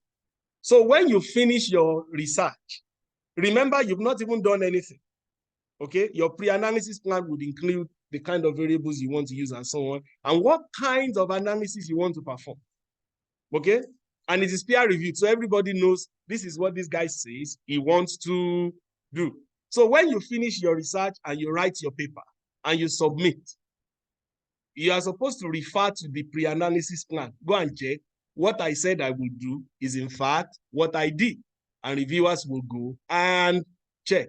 This is reliable, effective, empirical research, and it is the best way to do it. Anything other than that, there's nothing that says it's not going to work. That is in fact what we do in most cases anyway. So, and it is working. But the truth is, it is not the best way.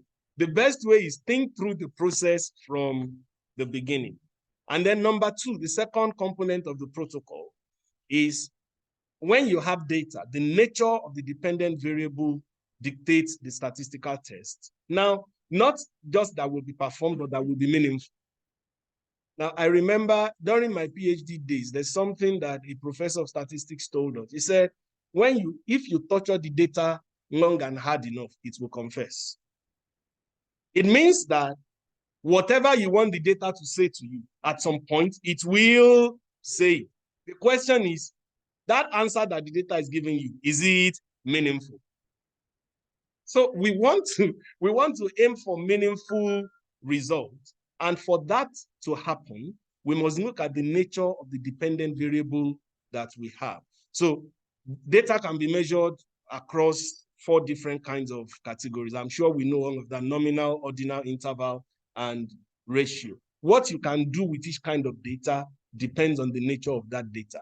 That's why, for instance, regression type analysis is not particularly nice for nominal data. Nominal data, for example, is religion. Okay? So what kind of regression are you going to run on the basis of religion as a dependent variable? If you are not careful, you will get results, yes, but it might not be particularly meaningful. Now, there has to be a neat relationship between that first protocol, which is your research question, and this second protocol, which is the nature of the dependent variable. Okay?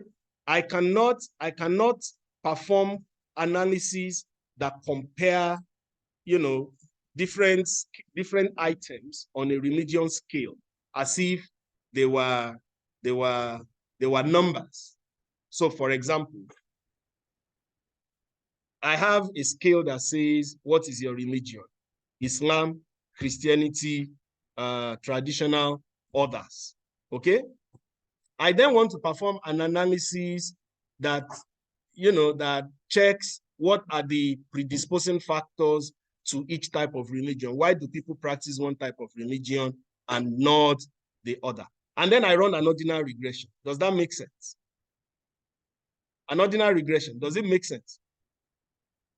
Now I want us to speak to that. Does that make sense? I don't think it does, and why?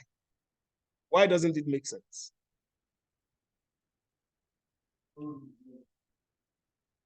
Thank you, because you cannot rank other religion.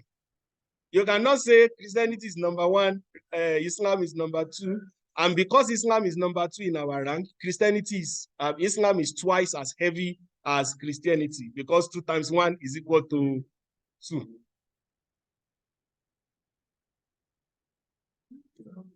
It's nominal, it's not ordinal. So you cannot do that kind of analysis with it, okay? So the nature of the dependent variable will define what is meaningful. Okay, and what does that tell us?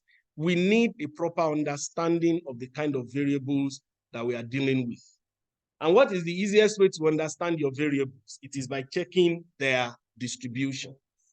I put a link to a particular page there that I have found particularly useful in terms of understanding distributions. That page explains, it has a schematic that explains different kinds of distribution. There's another page that shows you what kinds of analysis are possible depending on what kind of data that you have. So distributions are very powerful. We were talking about nominal, ordinal the other time. Now, the reason why a regression type analysis is not good for nominal data is because the data is not normally distributed, all right? Most regression type analyses are based on the distribution of the data. If it is logit regression, it is based on the logit distribution. The linear regression is based on the standard normal distribution, and so on and so forth. So that understanding is very, very useful. And finally, any peculiarities of the data cannot be ignored. Sometimes data has specific peculiarities, and we cannot ignore them. I will dwell on one of these, okay? Now, sometimes we may not be able to account for all the peculiarities in the data.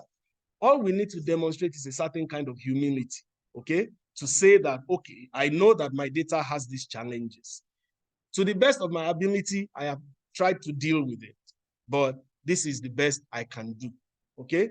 One of the most notorious problems I know of, about which we have to be humble as researchers, is the problem called heteroscedasticity. If you are not working with panel data, it's almost impossible for you to deal with heteroscedasticity. Now, what does that mean? It means that if you're looking at the relationship between 2 variables, okay, the pattern of relationship between those two variables is not consistent across the levels of the variables. So for example, you have data on income and you have data on household welfare, all right? And household welfare, you measure it by whether children eat breakfast or they don't, okay? And then income, you measure it as above a certain threshold and below a certain threshold, and then below another certain threshold. What heteroscedasticity means is that if you look at category 1 in your income variable, it is related with welfare in a specific way. If you look at category 2, it is related with welfare in a specific way. The relationship between category 1 and welfare is different from the relationship between category 2 and welfare. What most regression analysis will do is that it will look at these relationships and average them out. And that is your singular regression coefficient that you have. That's the problem of heteroscedasticity. It is extremely difficult to deal with. So if your data has a heteroscedasticity problem, the best thing to do is confess that I know that this is there. I have done this, I've done that, and done that to deal with it, but this is the best I could do. So sometimes all that is required. Yes, or in a limitations section, it's important, but it is usually best to be done when you describe your analytical procedure. So maybe when you specify, if you are doing a paper that has regressions in it, when you explain your regression, you explain the limitations of that as well and what you have done to deal with it. That is very, very important. So if we don't account for data peculiarities, results are not likely to be meaningful. So to summarize, research questions, the nature of the dependent variable, and the distribution of the dependent variable or the outcome variable, if you like, and then peculiarities of the data. Now, let me quickly highlight one type of peculiarity, and that is what we call systematic disparity. Systematic disparity is very, very important, and it simply refers to a situation where there is a consistent and significant difference between two or more groups of variables in your study context. And that kind of disparity is not random. If it were random, then we won't call it systematic disparity, and maybe we don't even need to bother about it. Now, systematic disparity does not come from random chance. It does not come from bias in data collection. No, it is something that is an artifact of the data. It's a property of the data itself that we need to be aware of and take care of. So how do we identify systematic disparity? Because believe me, a larger share of the research that we do, unknown to us, suffer from systematic disparity problems. I will show an example in the next 1 or 2 slides. Okay, in the next slide, actually. So to identify it, you need to conduct rigorous and careful analysis. You know, I have submitted a paper some years back that I thought the regression results were very solid and foolproof, okay? And then the editor got back to me that one of the reviewers was complaining about the fact that I had too limited descriptive analysis in the data. And because of that, they did not know whether there was systematic disparity in my data. Okay, so it is important. Descriptive analysis is almost as important, if not more important, than the inferential analysis that we do in our research. So beyond using appropriate statistical methods and considering potential confounding variables, it's important for us to understand what the data looks like. Take, for example, you collect data on, again, income and household welfare, and you find a positive and statistically significant relationship between the two. But then it turns out that unknown to you, maybe you are using secondary data, because you didn't check the distribution of the variables, the majority of the households in the data are in the upper wealth quintile. What do you expect? Their welfare will be good, won't it? That is systematic disparity. What your data tells you is in fact true based on the data, but in real life, it is not true. Okay, this is why systematic disparity is important. Now let's take an example. If you have your device with you, I'll invite you to go to that website. Maybe we don't have all the time to read, but let me quickly summarize. And you can also scan that QR code. It will take you to the website, and you can read the story there. I call it the breakfast story. That's not the name of the story. I just called it the breakfast story. The story is about the relationship between children's performance in school and going to school with breakfast. Any one of us who has ever taught in a primary or secondary school before, you will realize that sometimes some children sleep in class. Is that not so? More often than not, why are they sleeping? They've not eaten. And if you look at some of these children, or they have trekked a long distance, they didn't eat. The condition in which they slept at home made the space in their house, and then they trekked a long distance. By the middle of the first lesson, what are they doing? They are nodding and sleeping. Okay, so an extract from this story says that they spoke with 500 educators, and 72% of them noticed a significant difference between students that eat breakfast and those who do not. There is a systematic disparity problem in this story. Can we find it? Let me challenge you to find the problem. I don't have it on the screen. You just go to the link to read it, but I just summarized. That sentence I have on the screen is the most important gist for, at least for the sake of our discussion. You can read the full story, but this is the most important gist. The point is, they are saying there is a relationship between eating breakfast and children's performance in school. Children that eat breakfast tend to perform better than those that did not eat breakfast. So my question is, where is the systematic disparity problem in that scenario? Yes, sir.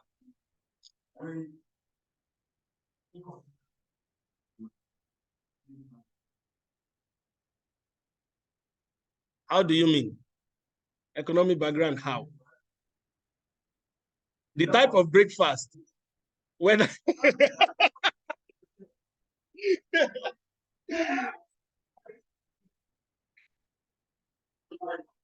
if it is too heavy. Okay, so maybe they eat inye when coming to school. No, but yeah, I think you're all on the path, but this is the most important one. Take a look at that. This extract is also from the story. The research was commissioned by Warburton's. Warburton's is a big grocery store in the UK as part of its partnership with a charity called Magic Breakfast. And what do they want to achieve? They are trying to highlight the importance of a good breakfast and want to provide over 1 million breakfasts to children facing food insecurity. Now, from that sentence, we see that the aim of the people who commissioned the research is to focus on people who already have food insecurity. So what does that tell you about the type of data they will collect? There's going to be a heavy bias towards children from households that are poor, who are less likely to eat breakfast. And that is what explains that performance difference. Okay? There are more comprehensive research that conclude that the evidence is inconclusive. Okay? Children could be above a certain performance threshold that no matter the conditions under which they operate, they will do well. I mean, if you want to prove me wrong, think about yourself. When you were growing up, how easy was it compared to now? Some of us grew up in environments where there was no electricity. We read with bush lamps. Look at where we are today. I remember that in those days, I used to trek from inside Modakeke to 7-day primary school here and 7-day grammar school. I cannot trek that distance today. But I used to do it then every day, and that was what most of us did. And yet we did not sleep in class. So it is not given. And remember that we did that not because our parents wanted to punish us, but because they just couldn't do better. Does that make sense? So sometimes it is like that. The realities compel students to face certain things. It doesn't necessarily mean that they will perform worse or better. It just increases the chances, or it tilts, it points them, it bends them in a particular direction. How many times have you seen children who eat breakfast every day and they turn out to be the dummies of the class? They even sleep. If somebody is going to sleep, they are going to sleep, whether they eat or they don't eat breakfast. You see, this particular situation is flagging towards why sometimes average-based statistical analysis may not give us all the answers that we want. Because these scenarios that I just described, if you average them out, what are you going to see? This relationship, that if you eat breakfast, you are likely to perform better in school.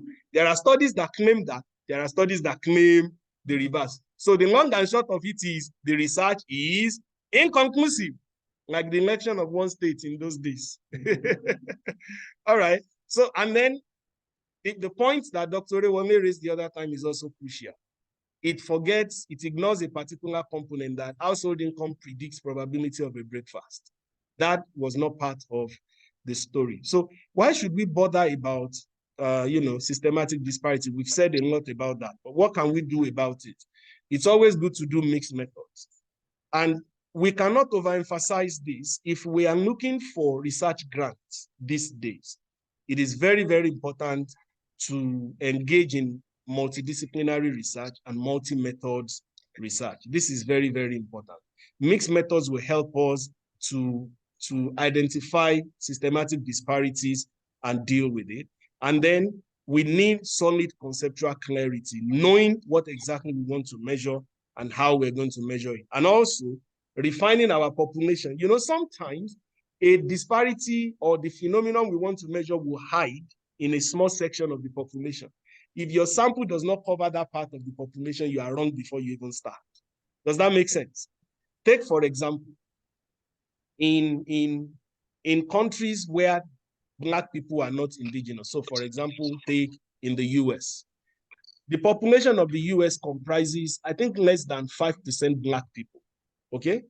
If you want to study a phenomenon that affects Black people, and you have a population of 1 million, if you are not intentionally going after Black people for your sample, okay, maybe 90% of these 1 million people are white people. And so out of 1 million observations, you have 990,000 white and 10,000 Black people.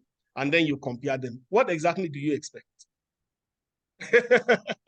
So, you know, these are some of the things that they may appear mundane, but they are very, very important for us. So now, well, by the design of my slides, I thought we were going to have a break at this point, but there doesn't seem to be time for that. So I will jump to the final part, which is going from research to society. And my recommendation is straightforward. We should be able to go through these slides in the next 10 minutes, thereabout. That for us to take our research beyond the lab or beyond the papers to what the wider society and policymakers will be aware of, we need to learn to publish non-peer reviewed, non-scholastic output. I'm going to talk about four types, or let me categorize them into 3: infographics, newspaper articles, and blog posts or social media posts. Now, why is that important? I was talking earlier about the popularity of research. There's some data here that says 82% of articles published in the humanities are not even cited once. And of those that have been cited once, only 20% have actually been read. Correct me if I'm wrong. How many times have you cited papers that you didn't read? Everybody does it, right? So the fact that the paper has been cited does not mean it has been read.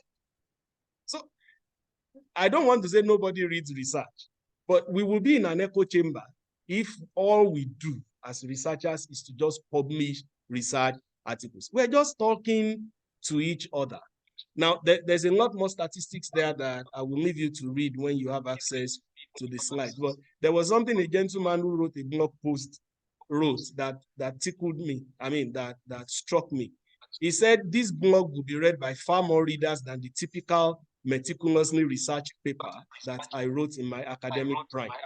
The man who wrote it was a senior academic. So he was claiming that of all the things that he has done in those days that he was doing research, most people will not read. But this blog that he has written, most people will read. And you know, it happens like that. Imagine if there is a newspaper article written by Professor Wole Soyinka. People who have never read any work by Wole Soyinka most likely will read. Is that not the case? That's the case. And this is the way it happens. So we need to move beyond what we do academically to also communicate to the world. And this is important, not just because of the reasons I've given, but also because the research assessment landscape is shifting. Even donors now are emphasizing a more holistic assessment of research output.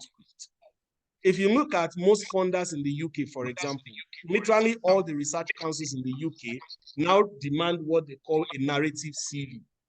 And in a narrative CV, they expect you to not just list the way will you do it.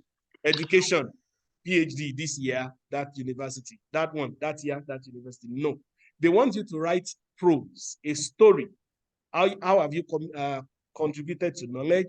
How have you contributed to helping other people? Mentorship, supervision, non-peer-reviewed publications, societal impact. They want you to demonstrate all of that. So the landscape is shifting. What that tells us as researchers, particularly those of us who are just coming up, is that the time is now to begin to spread our tentacles beyond the conventional publications. And how can we do that? We can do that by a framework that I picked from one of my organs. He called it the PI framework. Performance, which means do good research, then impact, work with others and influence them, and exposure, communicate widely. If you ever hear anybody say, I published 80 papers, 90 papers, 100 papers, did they publish it themselves, all by themselves? No. Usually these are people who collaborate well, who supervise their students well. For those of us who supervise students, if you don't supervise your students well, you can't get publications from the work they have done. Because even you know that this thing, I don't want to put my name on it. I remember in 2012, I was part of a team that edited a book. So a friend of mine, we were studying together for PhD. I invited him to write a chapter for the book. He wrote the chapter and put his supervisor's name. He said when he sent it to his supervisor, the supervisor said, remove my name. I don't want to be named on this paper. I said, what could be the matter? So when I went to read the paper, I understood the problem. I know this supervisor.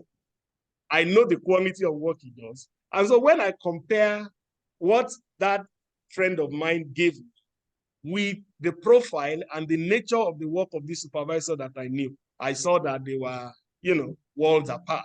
And that explained why he didn't want his name on it. Whatever may have happened, I wouldn't know. But I think it's a question of attention. So performance, impact, and exposure.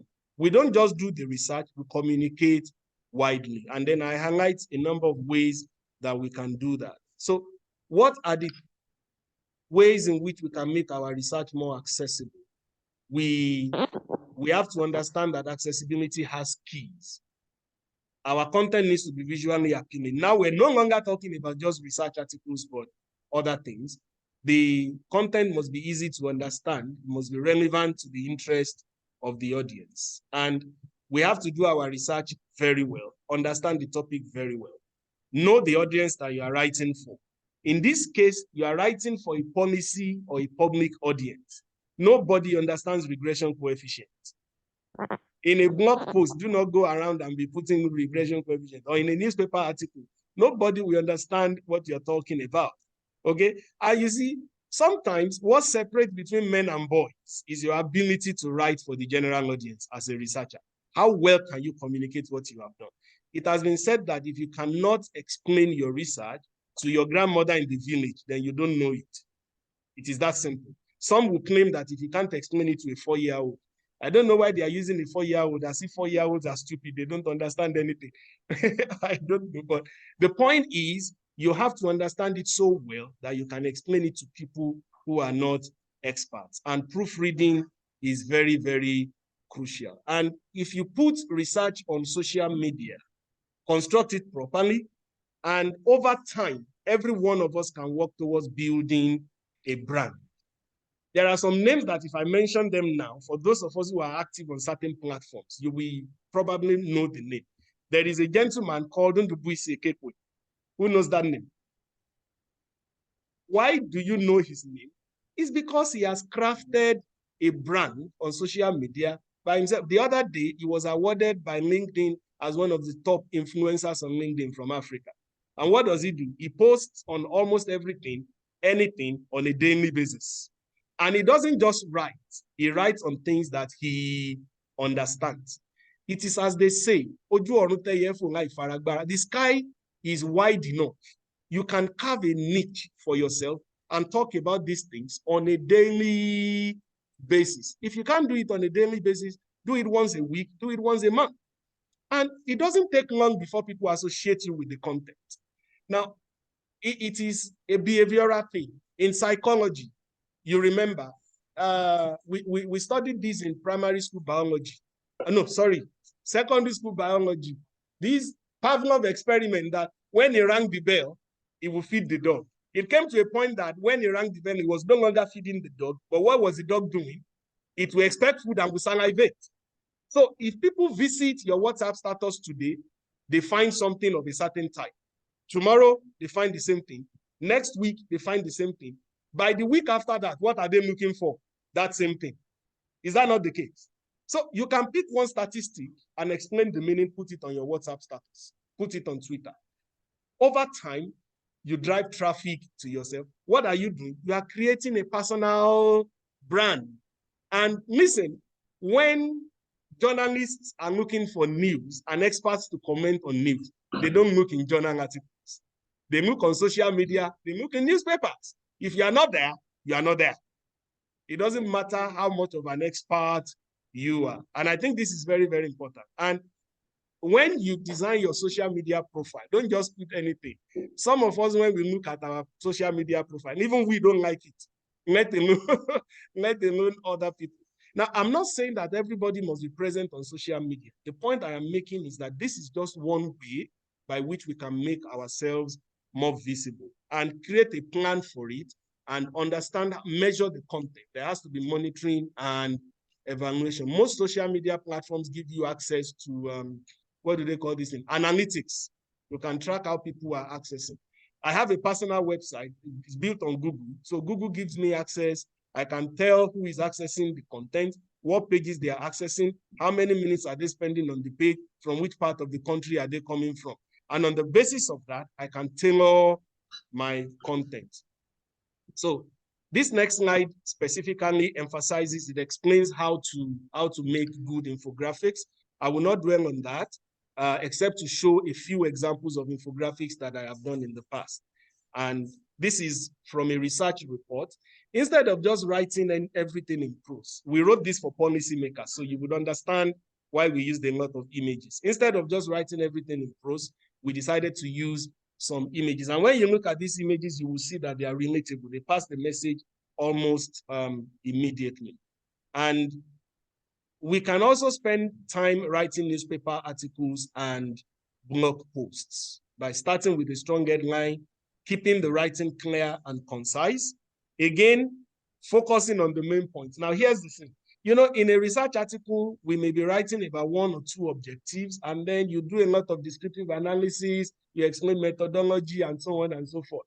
A standard newspaper article is between 800 and 1,000 words if you write as, you know, a guest writer.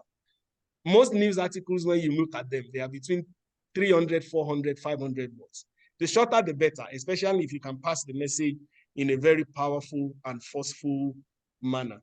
The good news is, if you need help, you can always get help. There are social media practitioners, what do they call them? Media practitioners around. If you work in an organization that has a PRO, usually these people are well connected to newspaper editors. You can write something and send it to them. Look, I want this thing in a newspaper. In most cases, they are willing to help. And as far as I know, journalists are also looking for news stories, research that helps them to say certain things, to fill up the pages of the newspaper. So if you have a story to tell, feel free to reach out to them. On this slide, I enclose a number of examples of what I've done before. Again, when you have access to the slides, you can click on that to see some of these recommendations I'm making in practice. And then I will conclude here by saying that all of the things we're talking about is to help us to do good research. Now, that will not be useful if we don't commit to it and start on time. My late grandfather used to say that whatever you want to do, if you want to do it long enough and enhance your chances of success, make up your mind to start early. The earlier you start, the better. As the Chinese have a proverb, the best time to plant a tree was when? 10 years ago, or is it last year? The second best time is when? Now. So don't feel like it's too late. It's never too late to start. And networking is important. Looking for external funding is important. And finally, it is very, very important to manage feedback very well. You know, we have to quickly come to a point where we develop a thick skin to criticism. You learn the lessons from it and walk away. I have read certain feedback on my papers that made me feel so discouraged. But then, you know the way they say it, when you fall off a horse, what do you do? Do you kill the horse? You mount it again. So I leave it up for a number of days. Okay? If I won't be able to eat, let me not be able to eat for 2 days. But then I come back to it and I say, we must finish, we must finish this one. So that kind of resilience and tenacity is required for effective empirical research. So with that, I want to thank you so much for your attention, and I will hand back over to the moderator. The moderator, sir.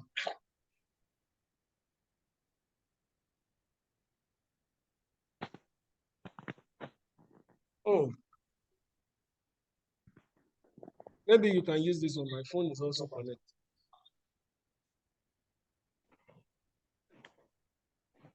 And mute so you can use it. There are some chats. All right, thank you very much, Dr. Betokun, for the insightful, educative, and great presentation. A round of applause for him again. Yeah, I can see the people really enjoyed. They were able to stay glued even to the end.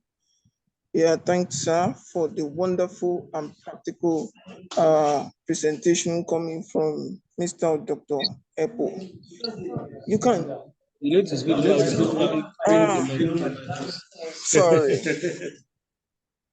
Yeah, I say there are a lot of good words coming online, but now it's time for questions and responses. So if you have any questions, raise up your hand so that we can actually take questions.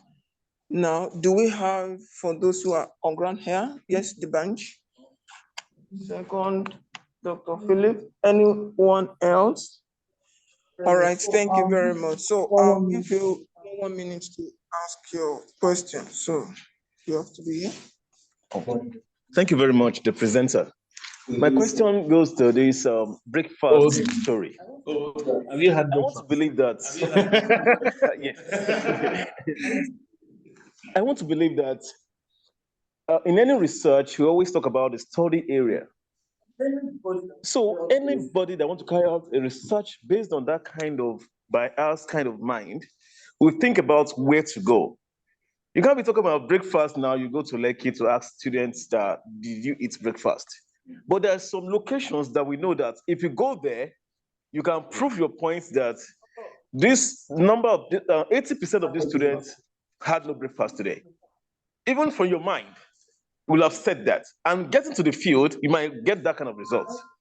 So I'm believing that we can't just, when you look at some papers and just look at the abstracts, that this thing is pure, sit down inside your room, just write it out. It didn't go to the field.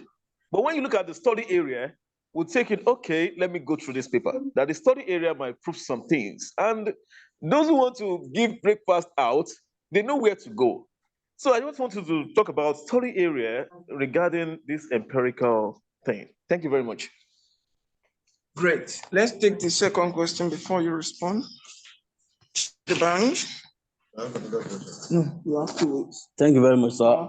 And we appreciate you for considering it fit to share from your depth of knowledge with us.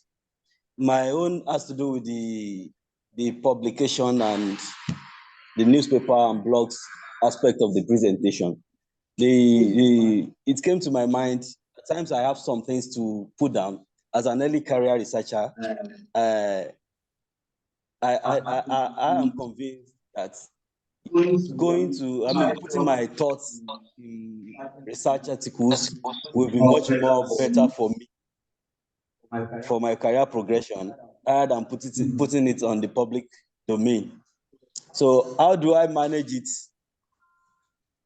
Some thoughts that are relevant to current day-to-day activities in your area of expertise, and you want to put it on the public domain. How do you now blend it with your career progression? Thank you, sir. Thank you very much. And I think Dr. Gbetokun, you can now respond to this. Okay, to those two questions.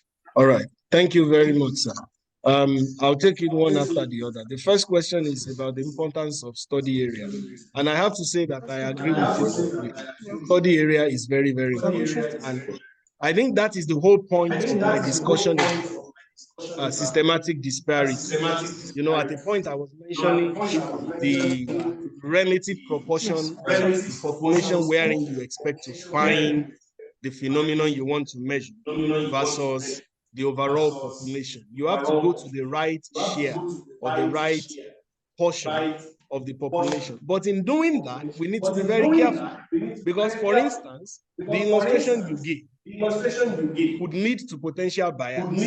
If I want to measure the relationship, or I want to analyze the relationship between taking breakfast and performance in school, and I strictly go to poor neighborhoods or poor environments, automatically there's going to be potential bias in my results. What I want is a fair balance across income levels, just so that I remove the bias that will come from taking people from just a small portion of the population. So, you know, as I said, the most fundamental weakness of regression-based analysis is that they average things out. So if I go to only one portion of the population, okay, and then it is looking for an average, no matter how it looks at that average, it will always find one and the same thing. Versus if I have slices across different portions of the population. So all of that to say that the study area is indeed very important, and we have to be careful to ensure that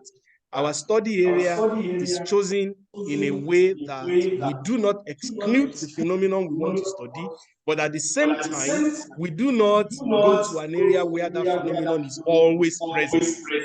Otherwise, we are not measuring anything. So if you want to show that, now let me give you a real life example. Before Jesse Owens won the 4 gold that he won in the 1936 Olympics, he won the gold in 100 meters sprint, 4 by 100 meters sprint, 200 meters sprint, and the long jump.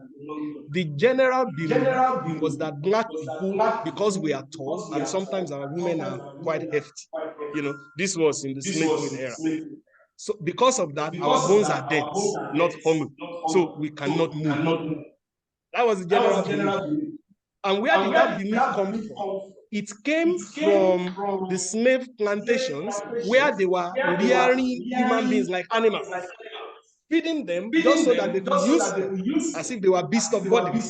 You understand? And so on the basis of that, that observation led to the thinking that white men cannot run, that Black men cannot jump, until somebody like Jesse Owens appeared on the stage in the 1936 Olympics and won 4 gold in 4 of the most popular events. That year, Adolf Hitler refused to shake him because it was in the era of Nazi Germany.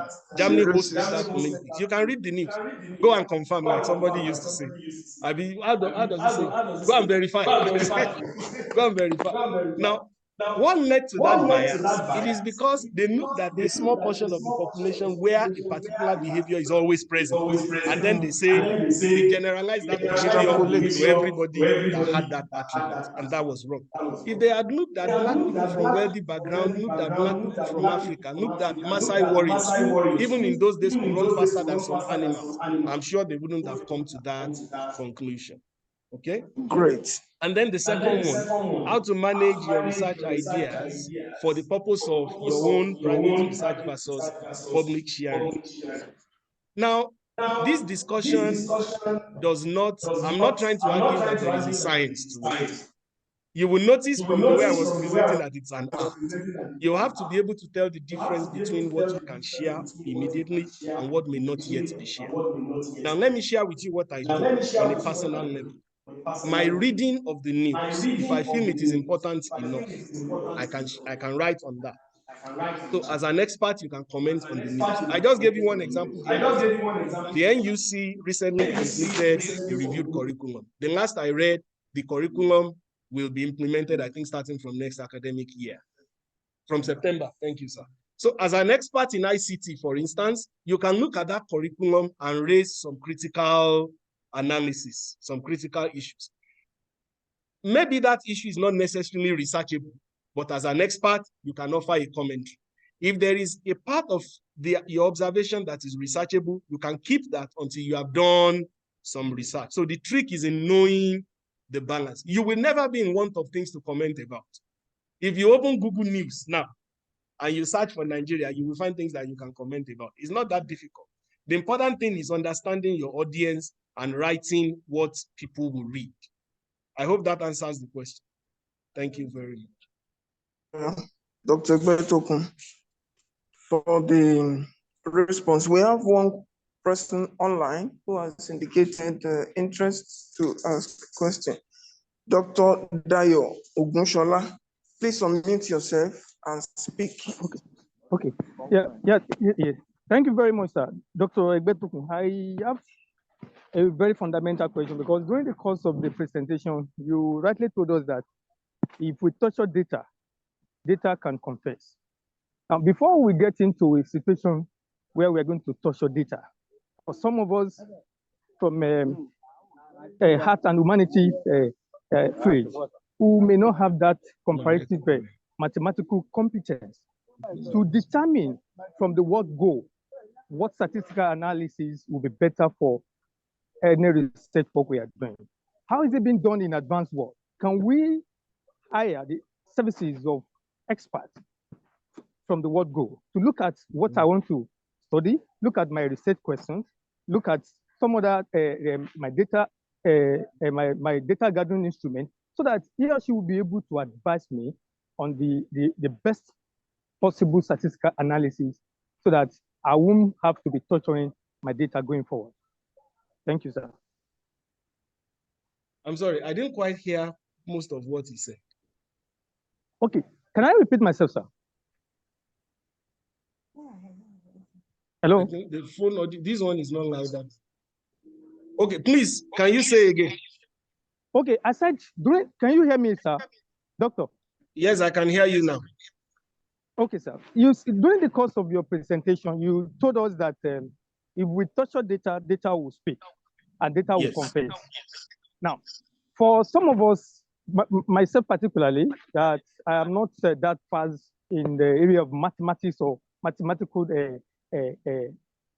calculation, can I hire the service of an expert, maybe a statistician from the word go, once I have my research topic, to look into my research questions, what I want to achieve, my research objective, and of course, advise me from the word go, so that I will be able to gather what is expected of me to gather, so that going forward, I won't have to be torturing my data to confess. Thank you very much for that question. I've had your question. Now, here's the thing. Or rather, let me say this, there are two things involved. Number one, whoever you're going to approach to support you has to be someone you can trust. It has to be someone who will not pick your idea and then keep posting you. You'll get your results tomorrow. You'll get your results day after tomorrow. You'll get your results next week, only for next month to come and you see your data having been published in a particular paper. You have to be careful. Now, I like the way you put the question that someone in your work group, so maybe you have a research cluster, and there are people who do this commercially as well. There's no harm in doing that. I mean, we can't all be experts in everything. But you see, as a researcher, what is critical is that you have to know what you are doing by yourself. The best thing you can do for yourself as a researcher is to understand how to analyze your data at the very basic level. If we now come to the level of maybe specialized software or some specialized analysis that you can't do yourself, you can definitely contract it out. There's no harm in doing that. But like I said, you need to know who you are subcontracting your data analysis out to. I mean, and I don't think it's unethical in any way, except the rest of the research has to be done by you. So I'm not talking of you subcontracting the writing of your research paper to somebody only for you to put your name on it. That's not what I'm saying.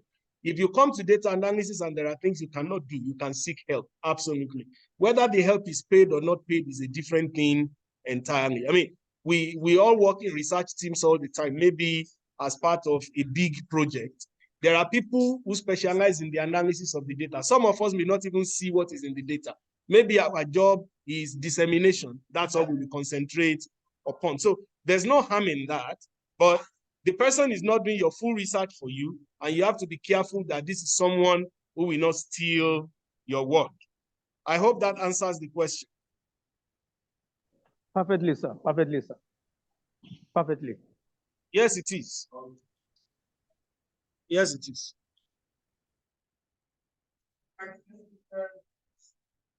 Thank you very much. Actually, I'm highly impressed by the attitude of the people online that were able to sustain their interest in the training to this point. And finally, we have a question coming from Dr. Maruf Orewole. You have a contribution? All right. Yeah, I thank you so much for the presentation. My question is that when you review articles for journals, there are some benefits to the reviewer. Maybe you are introduced to new knowledge and co. We want you to share your experience. What are other benefits that are there in acting as a reviewer? Well, depending on the journal you are doing it for, you may get paid, but it's not common. And that's why in the university system, at least in Nigeria, what do we call it? Community service. Because in most cases, it is done pro bono. But like you rightly said, you get access to state-of-the-art knowledge before everybody else. That's number one. You could potentially get access to a wider network. Because in any case, the reason you are given a paper to review is because there is a certain level of match or fit between the subject of that paper and the focus of your own research. So you could reach out, after you've done your work as a reviewer for potential collaboration. And it is also an impact indicator for you as a researcher to signal expertise. So say when you write your public CV or your narrative CV, these are some of the things that you can indicate that shows how you contribute to knowledge and to the, to the wider academic community. But in terms of pecuniary benefits, to be honest, it doesn't promise that much. There are journals that pay, like I said, but they are few and far between. Much. What do you want, money? Thank you very much. Good afternoon, everyone. My own is in form of a contribution, sir. I'm glad to have all these contributions from notable staff of this organization. Either you are in SCT, you are one of us, and you are still part of us. I haven't said that. If you look at the presentations this morning, I want us to learn or take the issue of charity begin at home. How best are we putting into practice most of these ethics that has been stated from our own people, right off from our own people, in our own personal practice in doing research, especially in NASAT. Now, beside that, that is one aspect I want to ask. The other area of my contribution is the issue of this heteroscedasticity or whatever. In economics, we normally believe that the average is best. The average figure is best. That's why you have your outliers and things like that. So once a research can give us an average figure that could be used for predictability and whatever, and all the processes you mentioned earlier of gathering the data and whatever are well observed, so that is a good research. I think it would be good to go, and such coefficient or whatever would be very useful. Then lastly, the issue of publishing or publicating, or targeted audience over our works, especially most of the work we do is in form of a policy, advice, analysis, and whatever.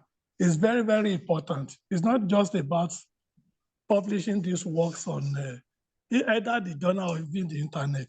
It's about targeting the audience and which means of this, or which of this media is best patronized by the particular audience that the research is targeted, or problem the research is targeted to resolve. Because that's why you discover that. Look at what we've been saying since morning, a lot of research in the university, a lot of research. We even mentioned Tesford that they should go there to know the huge amount of money that has been invested in research. And yet, up till now, there is no any institution that we can really point to that try to manage the whole of these things for easy access for those who really want it. I think NASATEM has a lot to do. We have to close the gap, and individual must target those that need the information for the betterment of society. Because any research we do and it's not impacting on the society, is waste of time, is waste of energy and everything. Thank you. Okay. Thank you very much. I think that's a wonderful suggestion from our procurement officer. You know, we want to see the impact of what we have procured, particularly research activity within Only the you center. can say that. So that's said. I wouldn't know whether Dr. Ibetokun has one or two things to say to that now, or we should just No, I mean those wrap are up. comments. There's nothing to respond to other than to say I agree. There are challenges for us. I wouldn't know if No comment after comment. Prof has some things to say. I'm sure he will.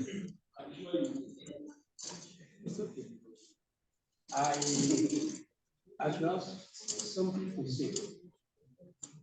It is a privilege to be here, and I even thought that he will not be present, that I will be online, but happily to see him.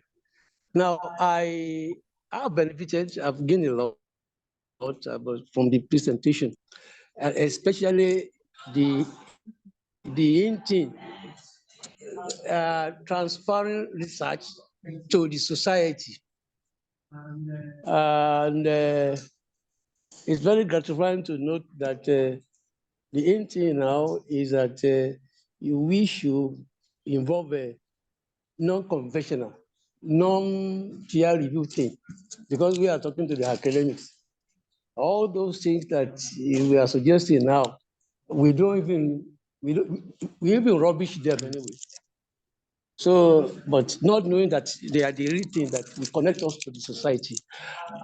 One I wanted to say, maybe that is peculiar to us here in Nigeria, this kind of disconnect between researchers and society. That gap really ought to be filled largely by appropriate government agency and policy.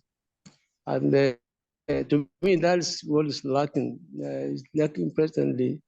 I don't know whether the issue of whether we have a good Data Protection Act, whether Data Security Act, this freedom of information, I don't know whether it's really, I've not really gone through it well to see whether there's adequate measures to protect data.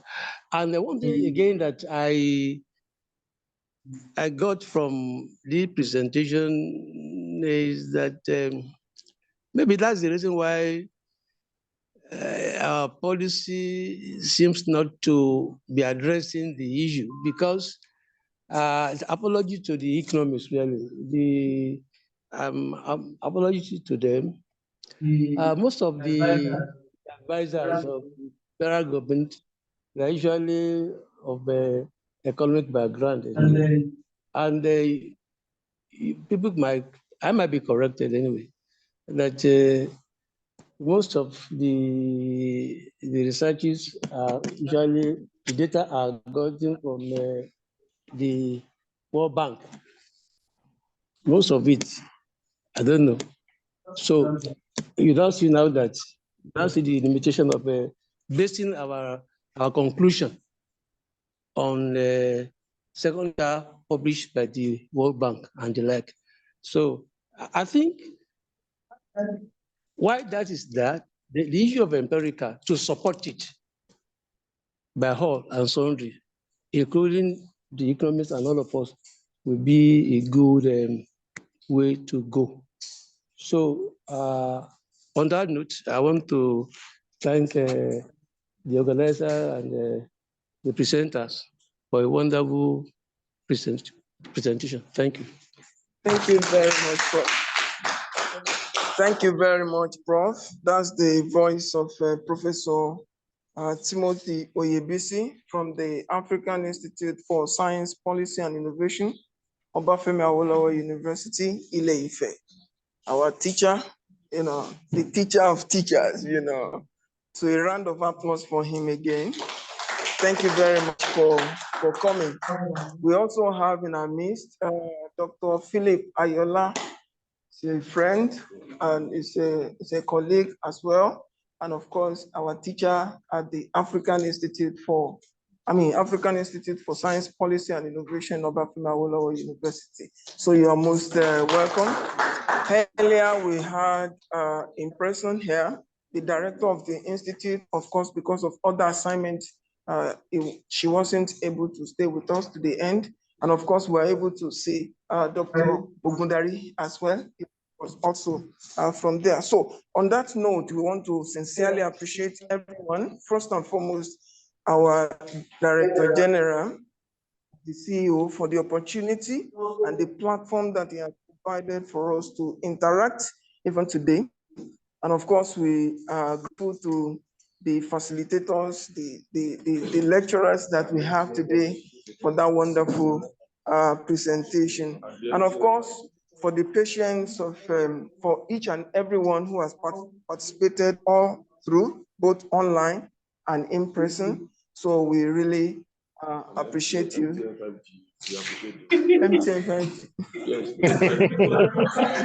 So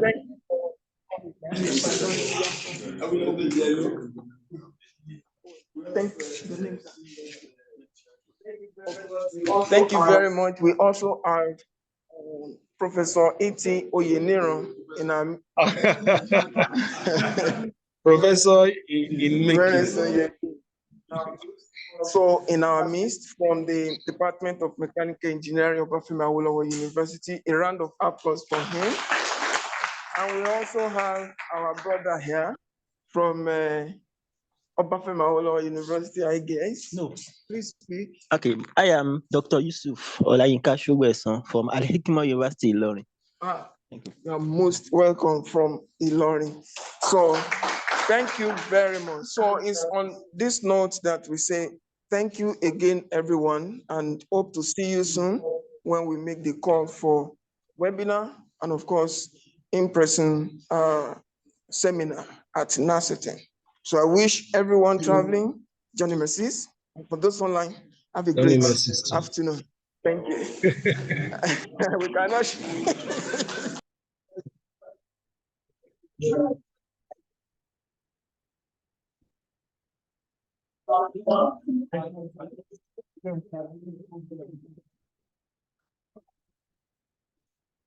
Thank you, sir. Hey, sir.